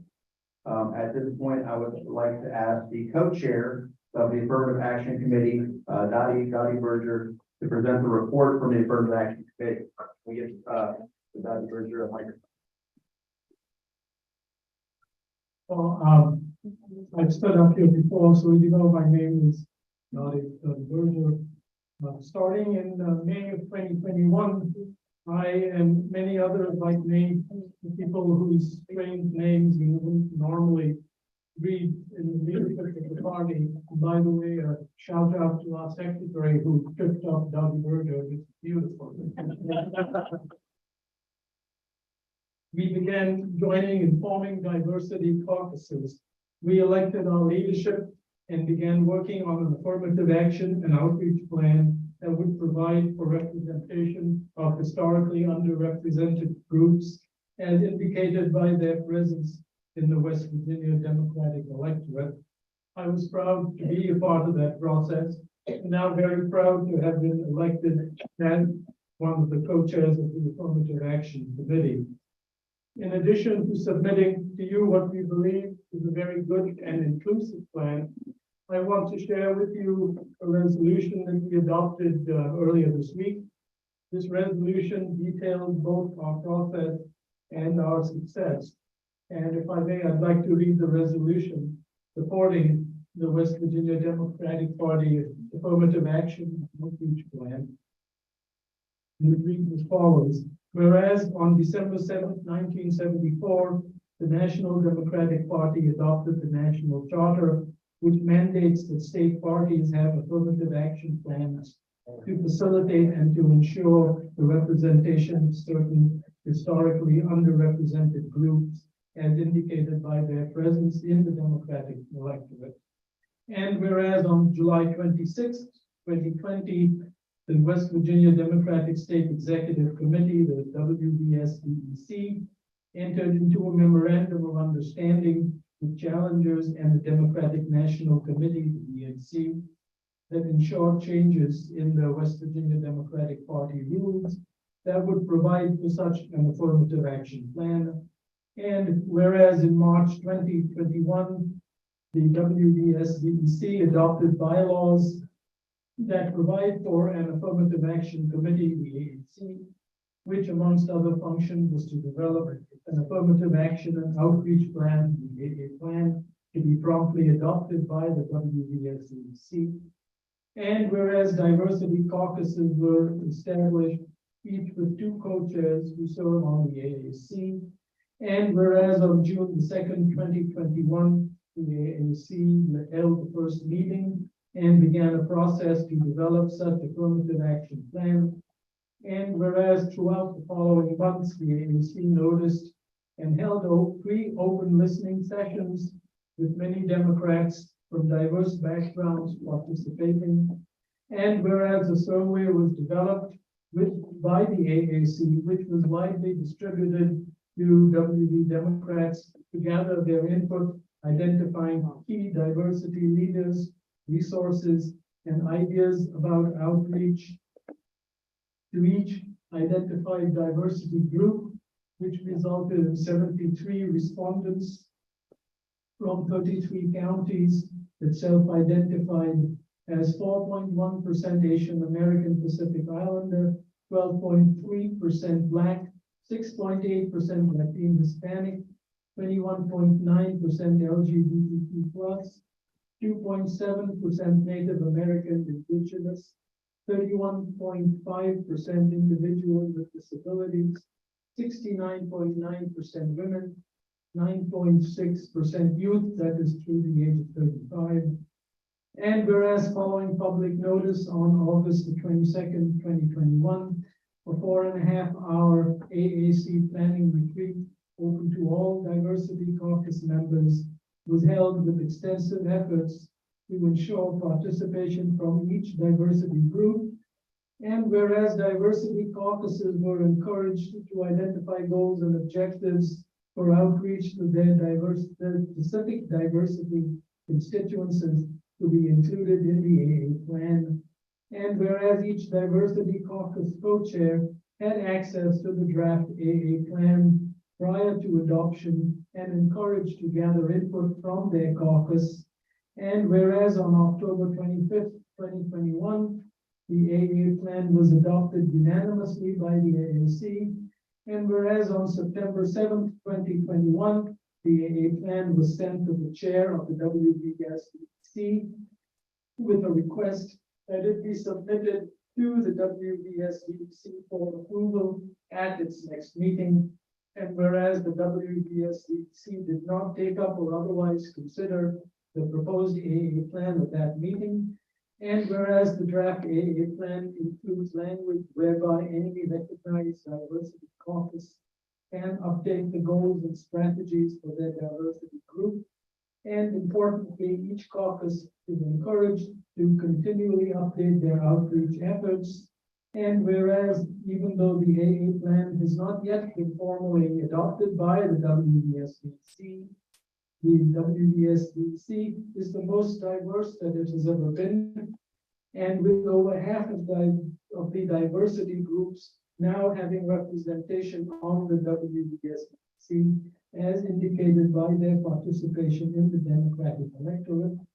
Whereas the WVSDEC is mandated to provide for a plan whereby each identified historically underrepresented group will have representation on the WVSDEC as indicated by their participation in the Democratic electorate, and the proposed AA plan provides such. Now therefore be it resolved that the Affirmative Action Committee strongly recommends and urges that the Affirmative Action and Outreach Plan be adopted by the WVSDEC and shared with democratic organizations throughout the state. Chair Pushkin, after nearly 49 years of waiting, I move that this Affirmative Action Plan for our state party be adopted. Thank you. The motion on the floor. The motion on the floor, just a reminder, what we're voting on is the affirmative action plan, the resolution was passed by the affirmative action committee. There's a motion on the floor to approve the affirmative action plan, which has been publicly posted now for 30 days. Yeah. That's a discussion. Second. There's a second. I'll second, and then Shelton. And Shelton seconds. Is there discussion? I have a comment I would like to make. I really greatly. Wait till you have a microphone, please, so everybody can hear you on the worldwide web. I greatly appreciate the fact that we have these diversity caucuses. And 8 years ago, I first tried to get a chapter of the Stonewall Democrats going here before that happened. So it's been long overdue that it's coming. I just wish that as a member of the transgender community, that the gay and the transgender community had separate groups, because they are separate groups. And even though we're very much allies, they are separate groups. And we need to think about this as these institutions evolve. But this is something that needs to be remembered. That's all I have to say. Thank you, Stephanie. Further discussion? All in favor of accepting the affirmative action plan? Say aye. Aye. Aye. Aye.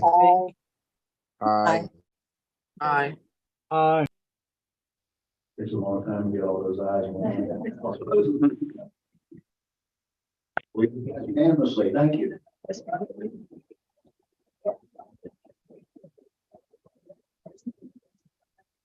Okay, at our meeting last August, we elected a Rules and Bylaws Committee and asked that committee to review our bylaws to ensure that they are open, inclusive, and do not conflict with any of the National Party rules and bylaws. That committee has met multiple times in the last several months and have submitted proposed amendments for our consideration today. These have also been posted, should have gone out with the 30-day notice and have been posted online for everybody's review. I'd like to thank the committee for all the work, the many meetings that have been put into this, and going above and beyond their work to hold 2 informational sessions at that count with the state executive committee members and the county chairs association to present the proposed bylaws and answer any questions. At this time, I'd like to ask the secretary of that committee to present the report from the Rules and Bylaws Committee, and give Ms. Vickers the microphone. Thank you. In August of last year, this state executive committee elected 8 members equally divided by gender and congressional districts to serve on the ad hoc Rules and Bylaws Committee, with the charge to review and propose bylaws and to ensure that they are consistent with national party rules and state law. The members have met multiple times for numerous hours, debating issues, looking at issues from every direction to ensure that our party is open, inclusive, and fair. We also wanted to give county committees, which we believe to be at the heart of the party, as much flexibility as possible, while still complying with national party rules and state code. I'm just going to go over a summary of what was, all those were sent out. And just as a summary, the new Article 1 has been added, which includes the 6 basic elements of an open party. These elements are official policy of the National Democratic Party, and all state parties are required to include them in the party rules. Old Article 1 is now new Article 2 and is titled General Provisions. This section includes rules that all committees, democratic organizations, caucuses, etc., are required to follow. This section further clarifies what effective notice is and includes general provisions from other articles such as unit rule, equal division, and open meetings. New Article 3 further clarifies participation in meetings. New Article 4 provides that the West Virginia State Democratic Executive Committee, with the authority and responsibility to provide for the long-term financial viability of the party, clarifies the rules for standing and ad hoc subcommittees, as well as creating audit and rule and bylaw standing committees, which are further explained in New Article 5. New Article 5 adds a reasonable attendance policy and proxy policy, and I'm going to talk about it in just a minute. It clarifies the end of term for officers and provides for equal division of officers, notably the 3 House ranking officers, and clarifies the purpose and duties of the audit subcommittee and the rules and bylaw subcommittee. New Article 6 clarifies the offices for county committees, which includes the minimum number of offices required by state code. However, it also provides that counties can have additional offices through adopting bylaws that do not conflict with party rules. Please note that the county office rule would not go into effect until 2026. New Article 9 provides for clarification of existing diversity caucuses and provides for the inclusion of a Native American caucus if one is formed. The proposed bylaw amendments were submitted to the state executive committee members 30 days in advance of the meeting as required by our bylaws.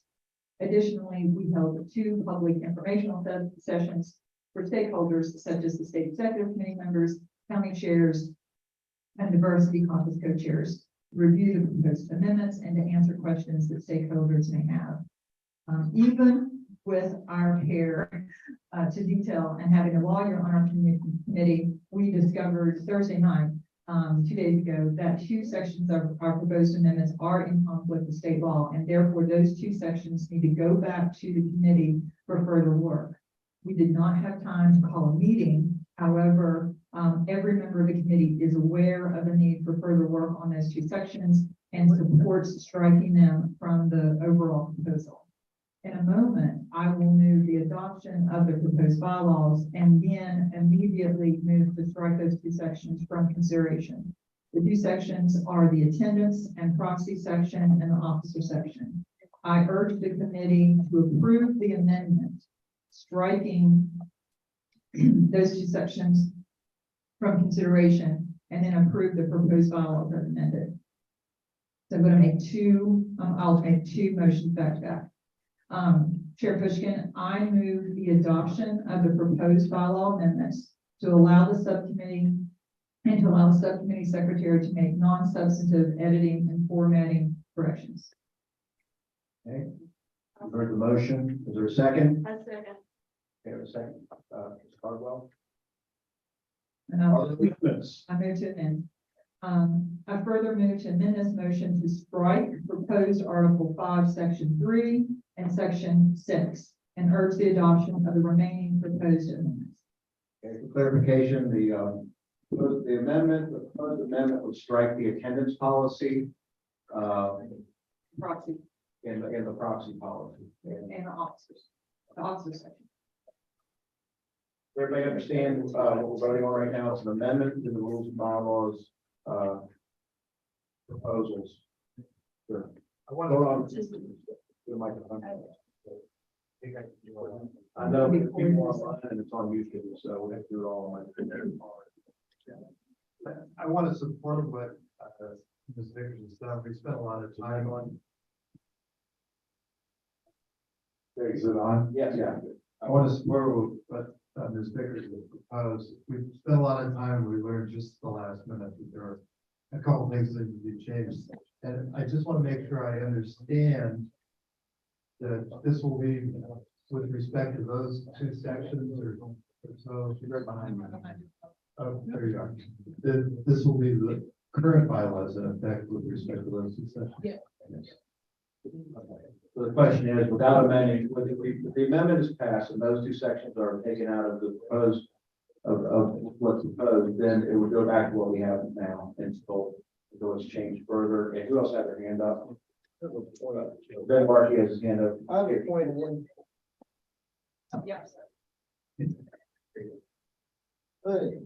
Ben Barkey, I'm in the fourth senatorial district.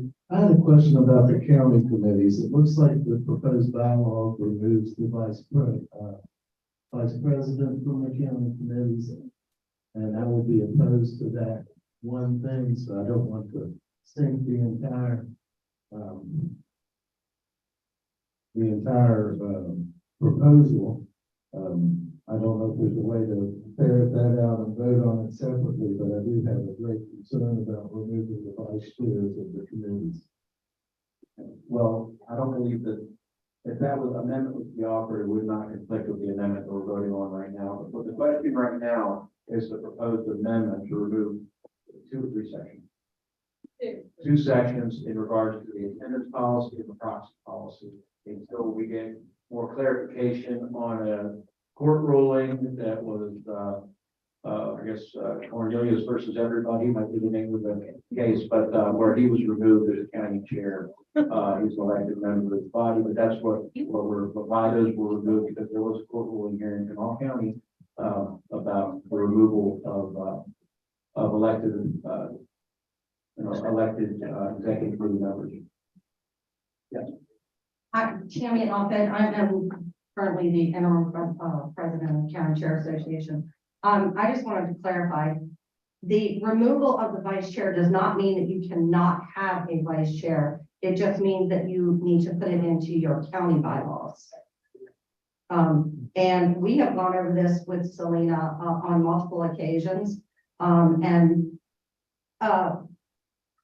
We as a committee, we are supporting the changes to the bylaws.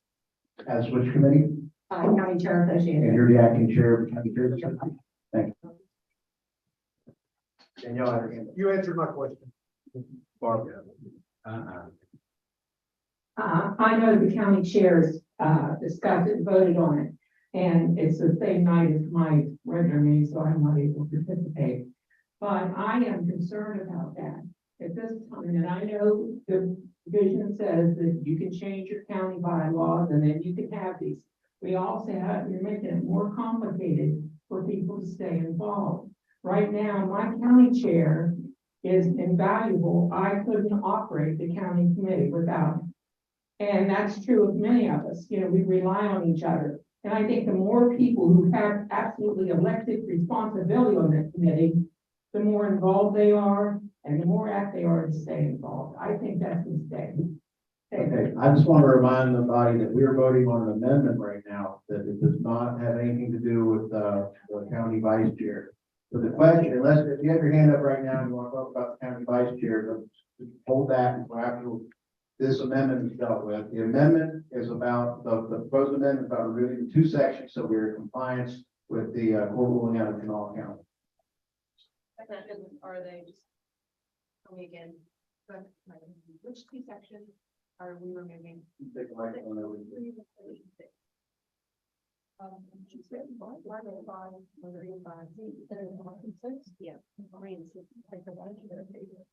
Yeah. It's proposed Article 5, Section 3 and Section 6. So it's the section on attendance and proxies and officers. And again, that right now we're just voting on the amendment to strike that because we have new information that we need to take that back and make sure that we're in compliance with state law and case law. So I would move that we close the discussion on this and vote on just striking those. And then these other questions that Ms. Scott and other people have, I think are really the valid things that we should, but on. So are you moving the previous question on the amendment to the bylaw? That section, everybody has it. Page 7, section section D, now it's 3, attendance and property, and then page 8, section 6 is PG. Well, I'm just trying to make sure that I have the right thing. Okay, it's, we're striking, this amendment is to strike page 7. It's section, it used to be D, but now it's 3, attendance and property, and that entire section is encompassed on page 7. And then page 8, it starts section 6, it used to be G, section 6 officers, which continues through to page 9 until you get to section 7. Is that correct? Am I understanding it correct? Yes, you're correct. Okay. Is there? I second Selena's motion. Yes. I think the motion was to move the previous question. All right, all in favor of moving the previous question on the amendment, say aye. Aye. Aye. Okay, we'll now vote on the amendment. And the amendment is to strike those 2 sections regarding attendance policies and proxies. That would take us back to what we have now. Is there discussion? All in favor? Aye. Aye. Aye. Second, Aye. I didn't get it. Aye. Selena Vickers was the first. Aye. I seconded it. I thought that was to close the discussion though. The motion was made earlier than when the amendment was made, and it doesn't require a second. Okay, the motion carries that the rules and bylaws are amended. Those sections are stricken from the get along with it. Okay, 1 second. Are there further amendments? Barkey. Ben Barkey, the 42 Senatorial District. I'd like to move to strike the section I was just discussing. It's section 3A and article 6 on page 13 at the bottom. That's the change that removes the vice chair from the committee. Okay, does everybody understand the amendment? Is there discussion? Yes. Jenny Craig. Is it on? Yes. As I understand it, it's not removing a vice chair. It's just saying that we have to have the minimum of those 3 officers on our committee. And am I incorrect in that, Selena? And so I don't understand why we need to make an amendment, because we can have that vice chair in our county. If that's what we want. It's just the minimum that everyone needs. That's all I needed to say there. See, we have several hands up. You have the microphone, so go ahead. Okay, Deb McCarthy, Mercer County. The reason this came up in conversation in our bylaws committee meeting was in favor of smaller counties who have less populated Democratic Executive Committee, and they're having trouble getting their officer roster filled. They're having trouble getting members to join. And so we thought that maybe making the requirement less stringent, less people would make it easier for smaller counties or counties that had less participatory Democratic Executive Committees. It does not bar you from having a vice chair. I am a vice chair. I love being a vice chair. I would like everybody to have a vice chair. But sometimes it is hard to get that many people to populate your administration roster or your executive committee. So nothing says you can't have a vice chair. It's just the mandatory number of officers is chair, secretary, and treasurer. You can have a parliamentarian if you wish. So this is to make it easier. All right, who else? Stickers. Thank you for passing off the microphone on your own. Yeah, and those are very, very good points, and I understand. I mean, an example would be like Kanawha County. Kanawha County is huge. they can have as many vice chairs as they want to. They might have a vice chair for membership, a vice chair for fundraising, a vice chair for, field events or whatever. And so we don't want to limit the officers that any county has. But then we have a county like Gilmer or Doddridge, and they struggle to even get people to be regular members, let alone field officers. And so the state code and Robert's rules only requires a chair, a secretary, and a treasurer if you handle money, and all organizations should handle money. So by saying that's the minimum that people have to do, or counties have to do, but then immediately the very next section says that the counties are allowed and even encouraged to develop their own bylaws so that they are welcome to add as many officers as they want to. State law allows, counties to add as many officers as they want to. So we're not infringing, we're providing flexibility to counties. Also, it's important to know this, if we pass this, it doesn't go into effect until the next organizational meeting, so 2026. So county committees have plenty of time between now and then to figure out what are the offices that we need for our county, what works in our county, and put those positions in place. So the whole idea is to give flexibility and take pressure off of some of the small counties.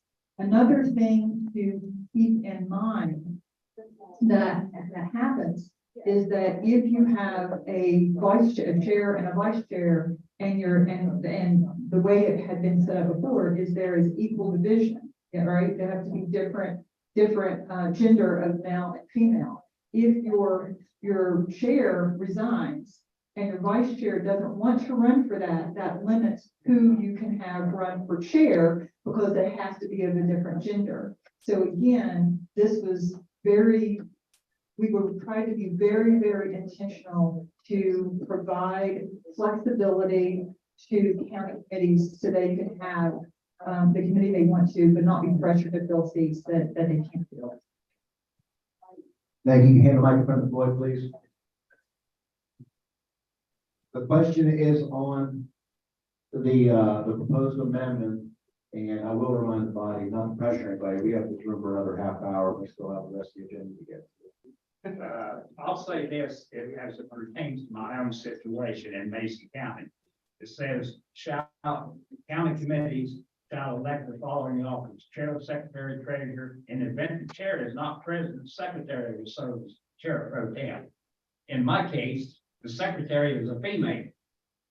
So, and the chair is female.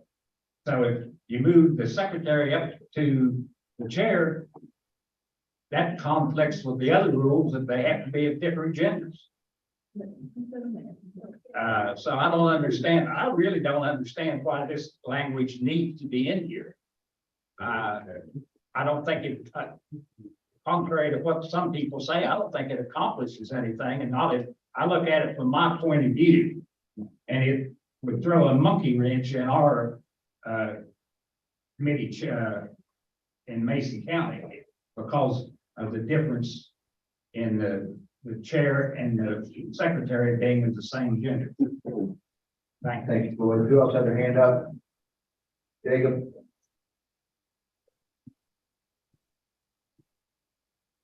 Thank you.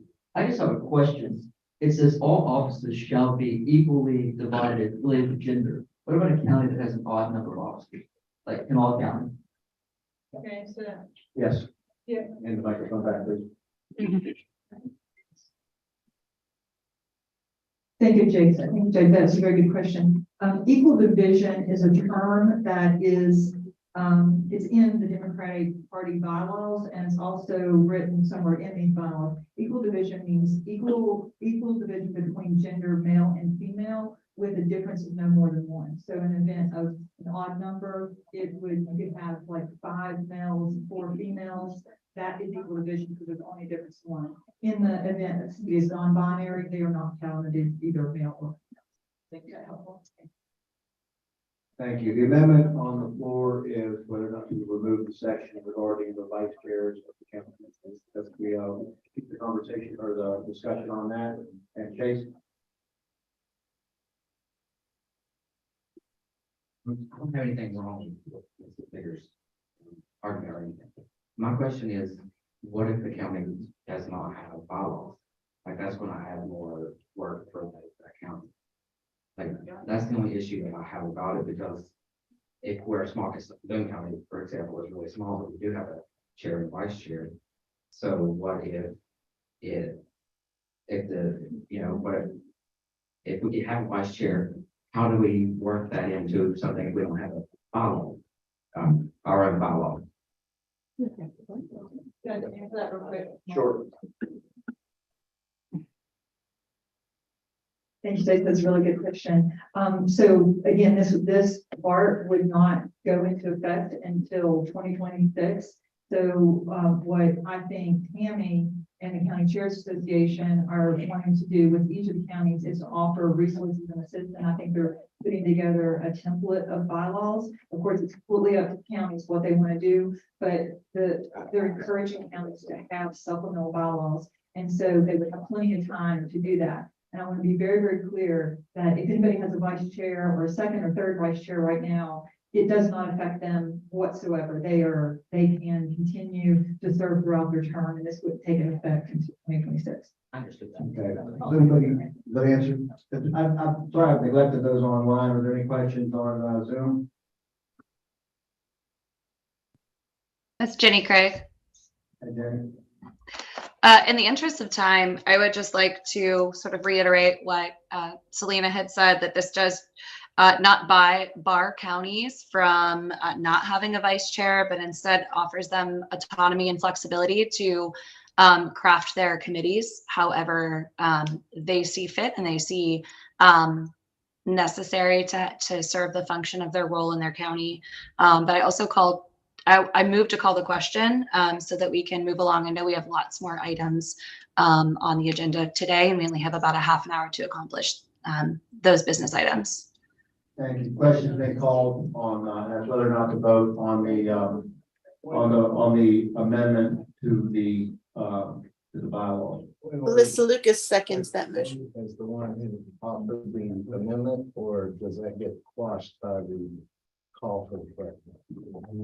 Good question. The question is whether or not the maker of the motion gets to close the debate when the point of order after the previous question has been called. And I don't believe that that's the case on, I think, the previous question. First of all, we vote on whether or not they're to move the previous question. So the motion is whether or not to move the previous question. Everybody understand what we're voting on? And to clarify, my motion was to move to question Ben's motion. So we can vote on his motion. You're voting on whether or not to close the debate and vote on the amendment. Does everybody understand? Okay, all in favor, move the previous question. Aye. Aye. Aye. Opposed? Ayes have it. Question before us is on the amendment that was made by Mr. Barkey to remove the section about the vice chairs of the county, correct? Yes, sir. Okay, Specifically at section 3A, Article 6. thank you. Specific, can you restate that? Specifically, it's a motion to move to strike the section 3A, Article 6. And what page is that? On page 13. Okay, does everybody know what we're voting on? Can you keep it clear on the days and names of people going to work? Can you repeat that? Yeah, well, we're voting on the amendment that we're voting on, which strike present tense, strike.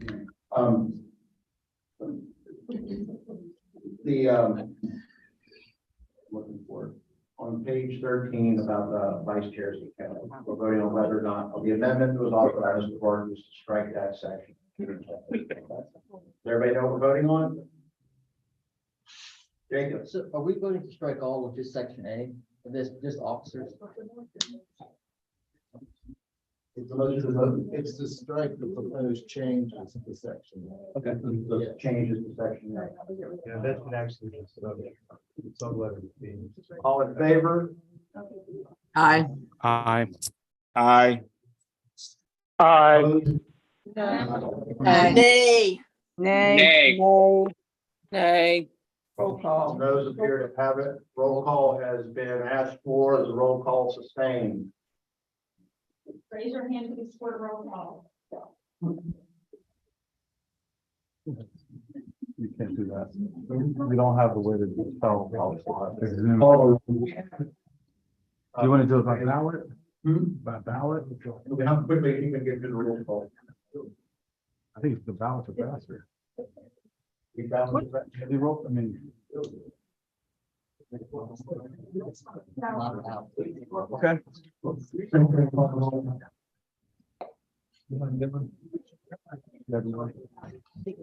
Okay, let's do, we can compare the changes to the division.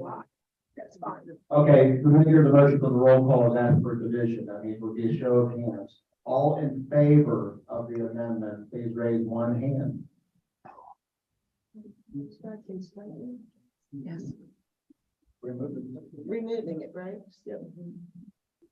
I just have a question to that. How can you count the Zoom votes via raised hand? Because several folks have their screens turned off. You Have a raised hand function. have a raise hand option there. Okay. We counted all the hands.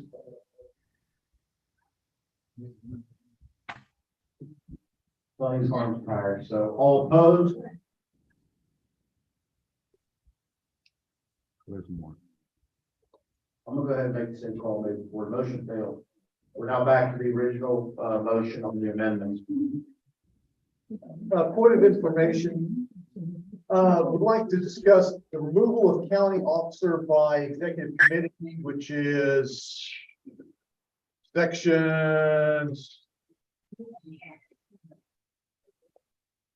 Article 5, new section 10, D.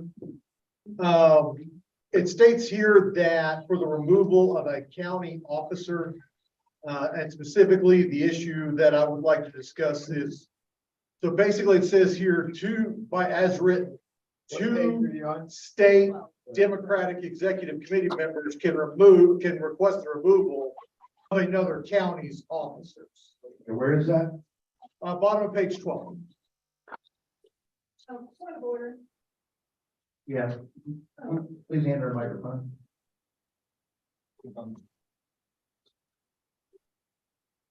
We didn't amend that section. The language in there is what's already in there. Anything that we've changed is just the red, which are formatting changes. It is correct. Bottom of page 12. Tell me what you're looking at.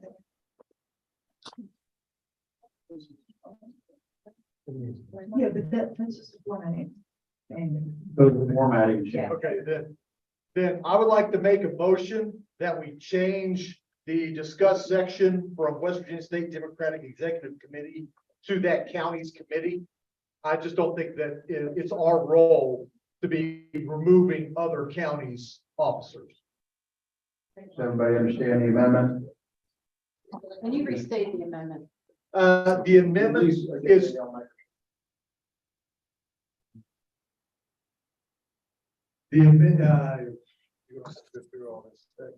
section 5 or article 5, section 10, subsection D.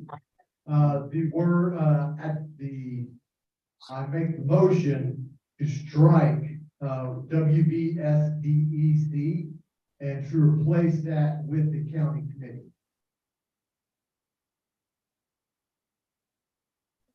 Now, just for everybody's clarification here, what that would change our current bylaws allow for this. However, there is due process there.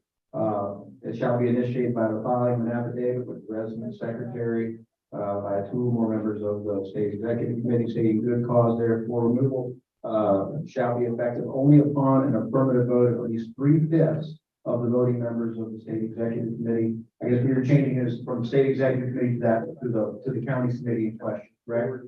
Is that correct? Does everybody understand what we're voting on then? Okay, is there discussion? Amanda? Yeah.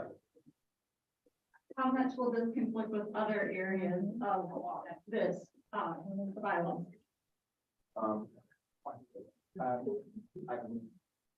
Pat, and like for Pat. Yeah, if I could speak to this. And use the microphone. Yeah. If I could speak to this, there is good reason for the state executive committee to have that authority. When I was chair, we had a county committee officer in a statewide gubernatorial race. Apparently was supporting the Republican candidate. Had it been left to the county chair, that may not have happened, the county committee. So if you have a statewide race and you have a county committee or officer of that committee who is supporting the Republican candidate, then there's good reason for the state executive committee to exercise its power to bring that to fruition. So that I withdraw my amendment. Yeah. Amendments, we will, thank you. All right, we're back to the motion that was made a long time ago on the rules and bylaws proposal. Further discussion?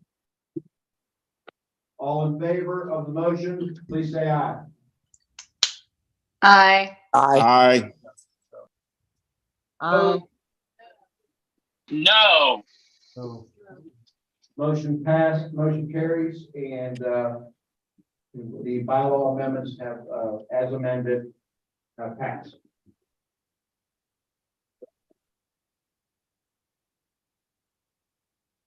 All right, moving right along. We still have the reports to accept, and I'll try to get through this quickly. Sure. We're under new business. Is this an opportunity to put other motions forward at this time? No, we're not on new That's business. not on the agenda, but there is a that would get for the good of the order of the Stephanie. As Article 6 of the state, I'm a little confused, I'm trying to get my confused. Is Article 6 governing officers here, has that been amended by the votes we made today? We already, Yes. With regard to the language with gender? No. Okay, so that has not changed. Thank you. I don't believe that has changed. No, that was not. Okay. We're gonna move on to unfinished business as fast as I possibly can. I apologize. I want to thank everybody for their patience today. I want to thank everybody online, everybody that drove down here. Really appreciate you to do this, the hard work that we're required to do. And I really appreciate everybody's time today. So I'm gonna try to get through the rest of the meeting as quickly as possible. Since our last meeting, I've had the privilege to visit county executive committees in Mason County, Putnam County, Cabell County, Wayne County, of course, here in Kanawha County. I probably left a few out. I've been on the road quite a bit. I attended the bird dinner in Jefferson County, a great comedy night fundraiser in Ohio County, Federation Luncheon in Putnam, town hall hosted, joint town hall hosted by Marion and Mon counties, a volunteer appreciation dinner in Mercer County, and a brand new event in Nicholas County with a packed house. All of those counties are pretty much great events. One quick thing about the Nicholas County event, I had a phone call right before that from somebody, a writer for the national media. I think the purpose of the story was somehow like the death of the rural Democrats. And I was like, well, if you're going to be in town on Tuesday, I'd like for you to meet me in Craigsville. So he came down, he met us in Craigsville, and he met a whole lot of rural Democrats. Second Vice Chair Pat Sunk was there, Ryan, our executive director, and Katie was there as well, and it was a great night. So thank you for doing that. I think that I didn't even see the story come out. I think we ruined the premise of the guy's article. But it's my intention to personally attend as many county committee meetings and events as possible in coming months. I plan on doing that. And you know, the reason to do that is to provide all the resources necessary to rebuild this party from the county level up. But we want to work with your county committees. We want to work with your other local committees as much as possible to help rebuild the infrastructure of this party and increase Democratic turnout in 24, because that's what it's all about. We have been working with the staff on reaching out to as many county committees as possible. Also, with in regards to off-year municipal races, we haven't ignored the municipal races. We have assisted in the cases where there are candidates who are registered Democrats running against registered Republicans, even in nonpartisan races, just offering assistance when it's a clear Democrat versus Republican choice. Has been several municipalities that are going on right now this summer. So in many of our municipalities across the state, as we know, Democrats are being elected to office and doing great work for their constituents, and that's how you build a bench. A lot of times when they don't have the D or the R after their name, we're winning those elections, but it's just based on which person's better suited for that job. We are winning those elections still, and that's important for us to pay attention to those municipal races because we're winning them across the state. And looking forward to 24, we've been working with the House. I see a couple members of my colleagues from the House here, and Senate caucuses. We have a senator online to initiate the early recruitment process for legislative races and reaching out statewide to seek viable statewide candidates as well. The recruitment process is going on, and I know it's disheartening when you hear every other day a Republican announcing that they're running for something. It's early in the game, and they're doing that because they're going to have very messy primaries. And they're gonna, beat each other up in the primaries while we sit back and watch. But generally, it's gonna be, throughout the summer and closer to the end of the summer, closer to Labor Day, you're gonna be hearing a lot more announcement about our great candidates. And it is our goal to give people choices up and down the ballots, even in the parts of the state where it's very challenging for Democrats. We're gonna give people choices up and down the ballot. It's hard work, and I'll talk about that here in a second. Go ahead and talk about it now. Many of you have expressed interest in working with us on, I'm sorry, I'm going way off script here. Many of you have reached out with interest in our leadership team and professionals and our staff and working on a plan to keep state executive committees and county parties engaged in the recruitment process. You will be hearing from us soon. If you haven't heard from us already, we will be working with you to recruit candidates. And actually, I've seen a couple of people who stepped up and pre-filed for House of Delegates in the room. So if you have pre-filed for House of Delegates, please stand up.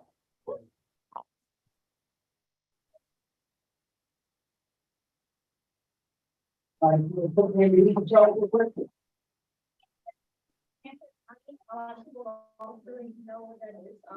not Morgan or perfect, so, I mean, you must not be a veteran. I'm much newer to West Virginia. I'm just really excited to run. So thank you.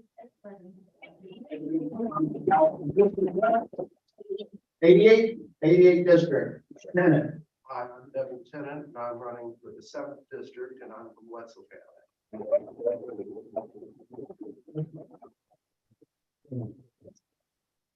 Thank you. I'll move on to the next topic. We have continued to issue timely press releases in response to the events of the day, and we get them out in the same news cycle. The majority of our releases do get picked up by statewide media, occasionally by the national media, and many of our elected leaders, and I have made the rounds appearing on lots of radio shows, television stations across the state, voicing the Democratic opposition to many of the harmful policies that are being put forth by Republicans. We are getting the word out there. While fundraising is ahead of where it was last year, it is still fallen off since the end of the 22 cycle. While that is being expected, generally it's harder to raise funds in an off year. It needs to be improved if we are to maintain continuity in our office and provide assistance to our candidates in 2024, and it must improve. And I've worked with our treasurer, with the finance director, with the executive director on developing prospective donor lists, and I'm committing myself to weekly call time and increasing the call time that has to be made in order to get the money into the accounts. We're able to assist our candidates, get our message out, and do the work that needs to be done. But we also need your help. So last year, we were able to bring several former and new donors back to the JFK Society with the goal to develop it into an active year-round fundraising committee for the party. The monthly dues are $100, and it would be great if we had at least half of our state committee as JFK members and contributing at that level. And I'm asking, I'm appointing our vice chairs and our treasurer, Nick Casey, to lead and grow the JFK Society. And we're also preparing to implement what we're going to call an FDR Society fundraising program, and that would be at a lower level for those who can't quite do the 100 a month. And the key to success in this is to get a large number of people signed up for recurring contributions. It's through the recurring contributions that we can really base our budget. We can count on those monthly automatic contributions. So the FDR Society will grow will be $19.41. 1941 every month for the year equals $233 a year, spread out over $19.41. If we get 10 people per county to sign up for this, we could raise $128,000 per year, and that adds up. So this program is successful to raise close to $240,000 before the 2024 election. It is ambitious, but we can do it, and we need to do it. And be able to assist our candidates and start turning this tide in this state. It's also important to identify it's important to identify the areas where we need to improve, and there are plenty of areas that we need to improve. That would be the first to admit that. I need to do a better job of delegating responsibilities to other committee members and officers and work in a more collaborative manner. It is my intention to help facilitate a fundraising committee, a recruitment committee we already talked about. And we already talked about the fundraising committee, recruitment committee, and a communications committee. I need to work with everybody in here to do that. And while we've been working incredibly hard in our state headquarters for nearly a year, we have not always done a great job of keeping the committee informed and educated on the work we've been doing. And I take full responsibility for that. That's going to improve.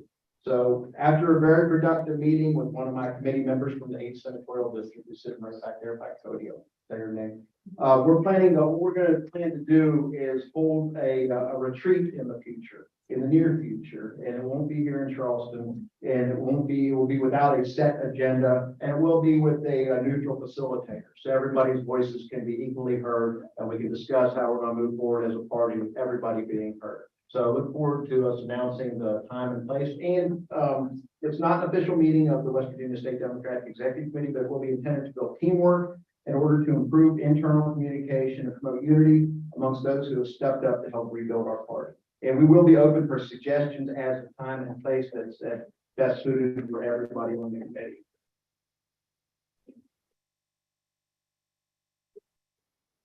Well, I got to get through this. I apologize. We have a limited time in here. This last legislative session under the GOP supermajority and the race to the bottom among our GOP premature primary candidates illustrates just why our work is so important and why we must put aside our differences and work together to rebuild the West Virginia Democratic Party. The MAGA right seeks to trample on the rights of anyone who doesn't look like them, doesn't pray like them, or doesn't love like them. And it's up to us to stand up and push back on this. The state deserves a strong Democratic Party, and it's on us to work together and stop working against each other in any respect and work together. We know what the other side wants to do, and we might not always, I'm going off the topic here. I'm going off the script here. We know we might not always agree on every single thing, but we agree on the major issues. I mean, the Democratic Party has always been the party for everybody else, and we have to continue to do that. We have to be an inclusive party. We have to be a party that welcomes everybody. Meanwhile, the Republican Party is telling you exactly what they stand for. When my counterpart, Elgin Bartle, Teresa knows her well, the chair of the West Virginia GOP, she said the quiet parts out loud on a local radio show here in Charleston. She suggested that those who don't believe in the same things that the Republican Party believes should leave. They should move. She suggested they move to San Francisco, move to New York. That's the exact opposite of the message we need to be putting out there for West Virginia.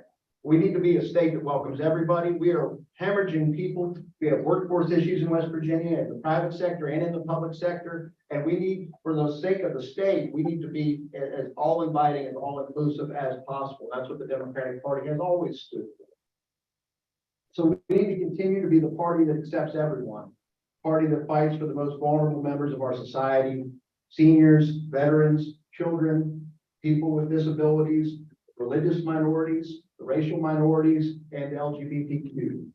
That's what the Democratic Party has always stood for. That's what we're going to continue to stand for. And we have to continue to be the party for everyone else. And West Virginia needs us to continue to build this party back and to start winning elections again. I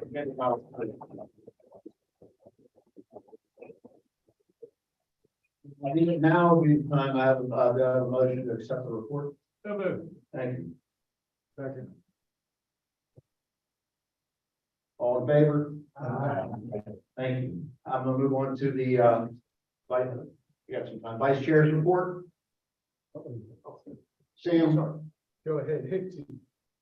I don't expect you to have a report prepared since you've been Vice Chair. Not think it, but I don't really think in the interest of time I should. And I did notice that former Vice Chair Delegate Walker, former Delegate Walker's report is in the printed materials.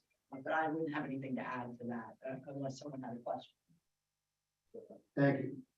Sam, I'm gonna bring second Vice Chair, Dan Petzl. I just, a lot of your report, it echoes my experience. I was with you in many of those meetings and travel around the state. I want to remind people the core functions of our committee, the 3 C's of every political committee that we talk about: candidates, cash, and communication. Please don't talk about any one of those without talking about the others, thinking about the others. They all relate and they are all reflected very well, I think, in what Chair Clinton reviewed of his report. So remember, when it comes to communications, we have both an internal communication obligation, which we describe, and an external communication obligation. And so I'm just going to focus on the external part because we're doing a lot to communicate better internally. When we communicate, what do we stand for? And I want to offer, not to forget, jobs, infrastructure. We have massive achievements in the past year on jobs and infrastructure. And third, I think we have a great opportunity to talk about taking care of ourselves. I just want to reflect this because I've heard this theme from a lot of you as we travel around the state.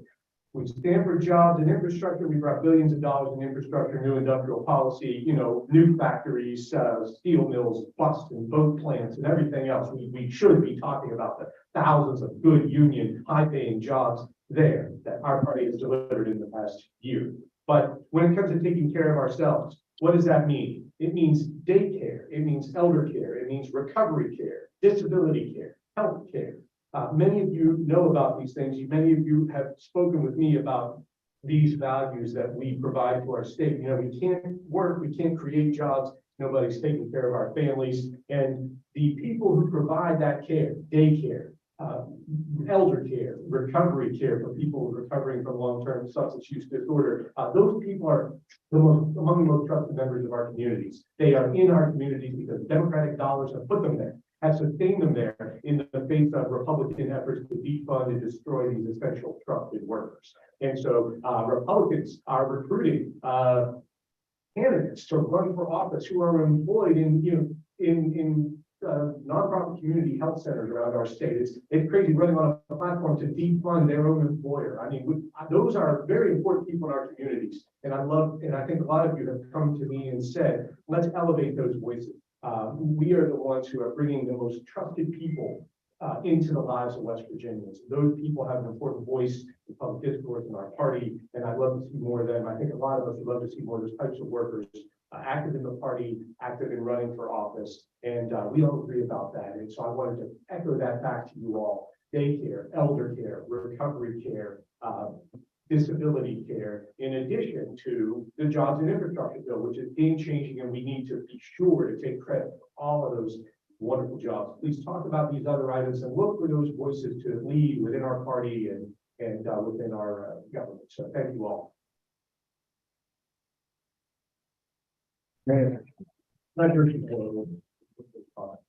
Quick treasury report.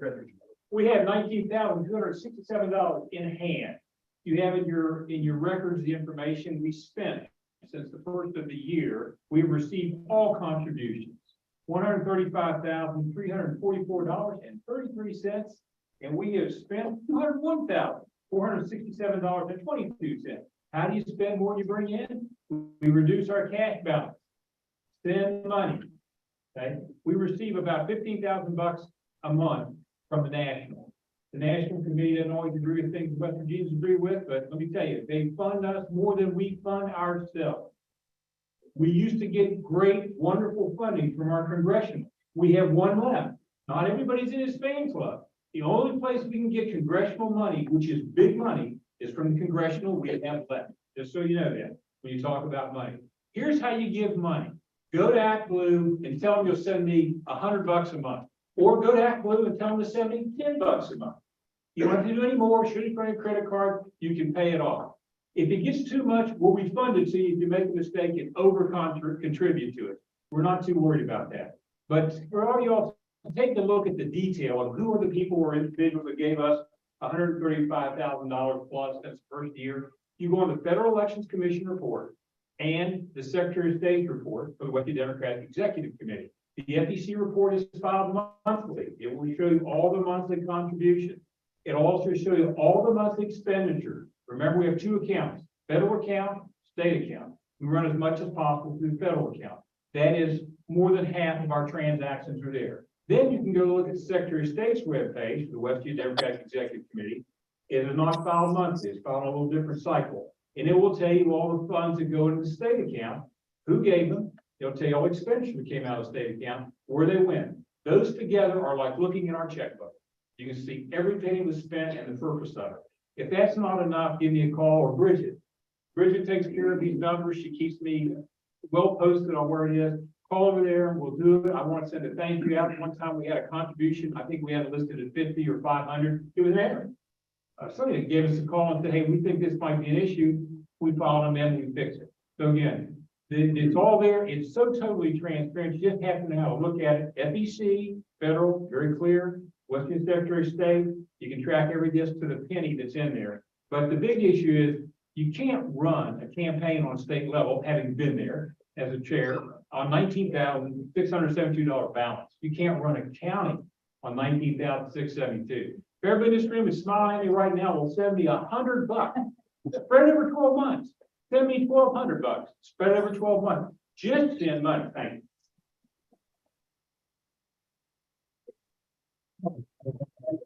We need to raise more than what the DNC is setting us.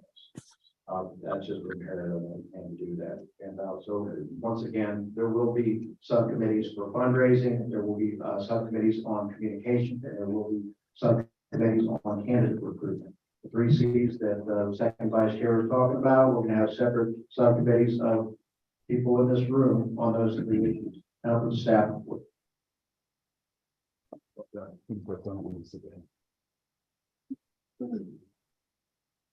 Good afternoon, Ryan Frankenberry, Executive Director of the Western Democratic Party. And I will be quick because we do have to get out of this room. First and foremost, I want to recognize Corey and Bridget who are here with us today. Please stand up, say hello. Corey, because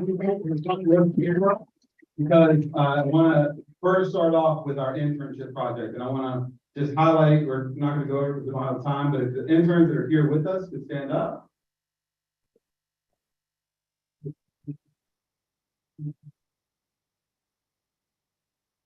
Real quickly, just introduce yourself and where you're from.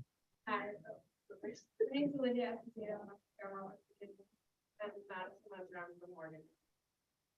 And we had Cordell with us as well, who is based right here in Charleston. I think he may have had to leave early. We have 10 interns right now, and it's because of the work of our staff who have developed an internship project, 15-week project. It's our first time doing it.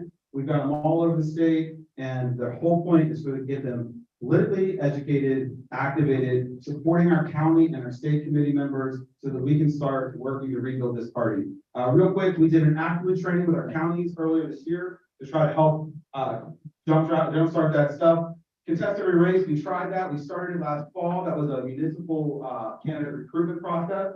Didn't go well. We learned a lot of lessons with that. But since then, we've had a lot of county executive committee members who have reached out with members who are Democrats who are running municipal elections. We've hooked them up with VoteVote or any kind of resources you can have. We've been busy with the DNC planning already. It is going to be a big deal planning out the DNC, and particularly because we hope that we're a very important state during the DNC next year. The Association of State Democratic Executive Directors, we're having a boot camp in June, next month in Minneapolis. It's the first time they've done a boot camp in several years, so we're excited to have that. In addition, we do monthly brown bag lunches where we talk about things like Vote Builder, which brings me on to the next topic, Vote Builder. We did have some data issues with the Secretary of State. They were not able to get the data from the county clerks on the time that they were supposed to. We got it about 3 weeks late.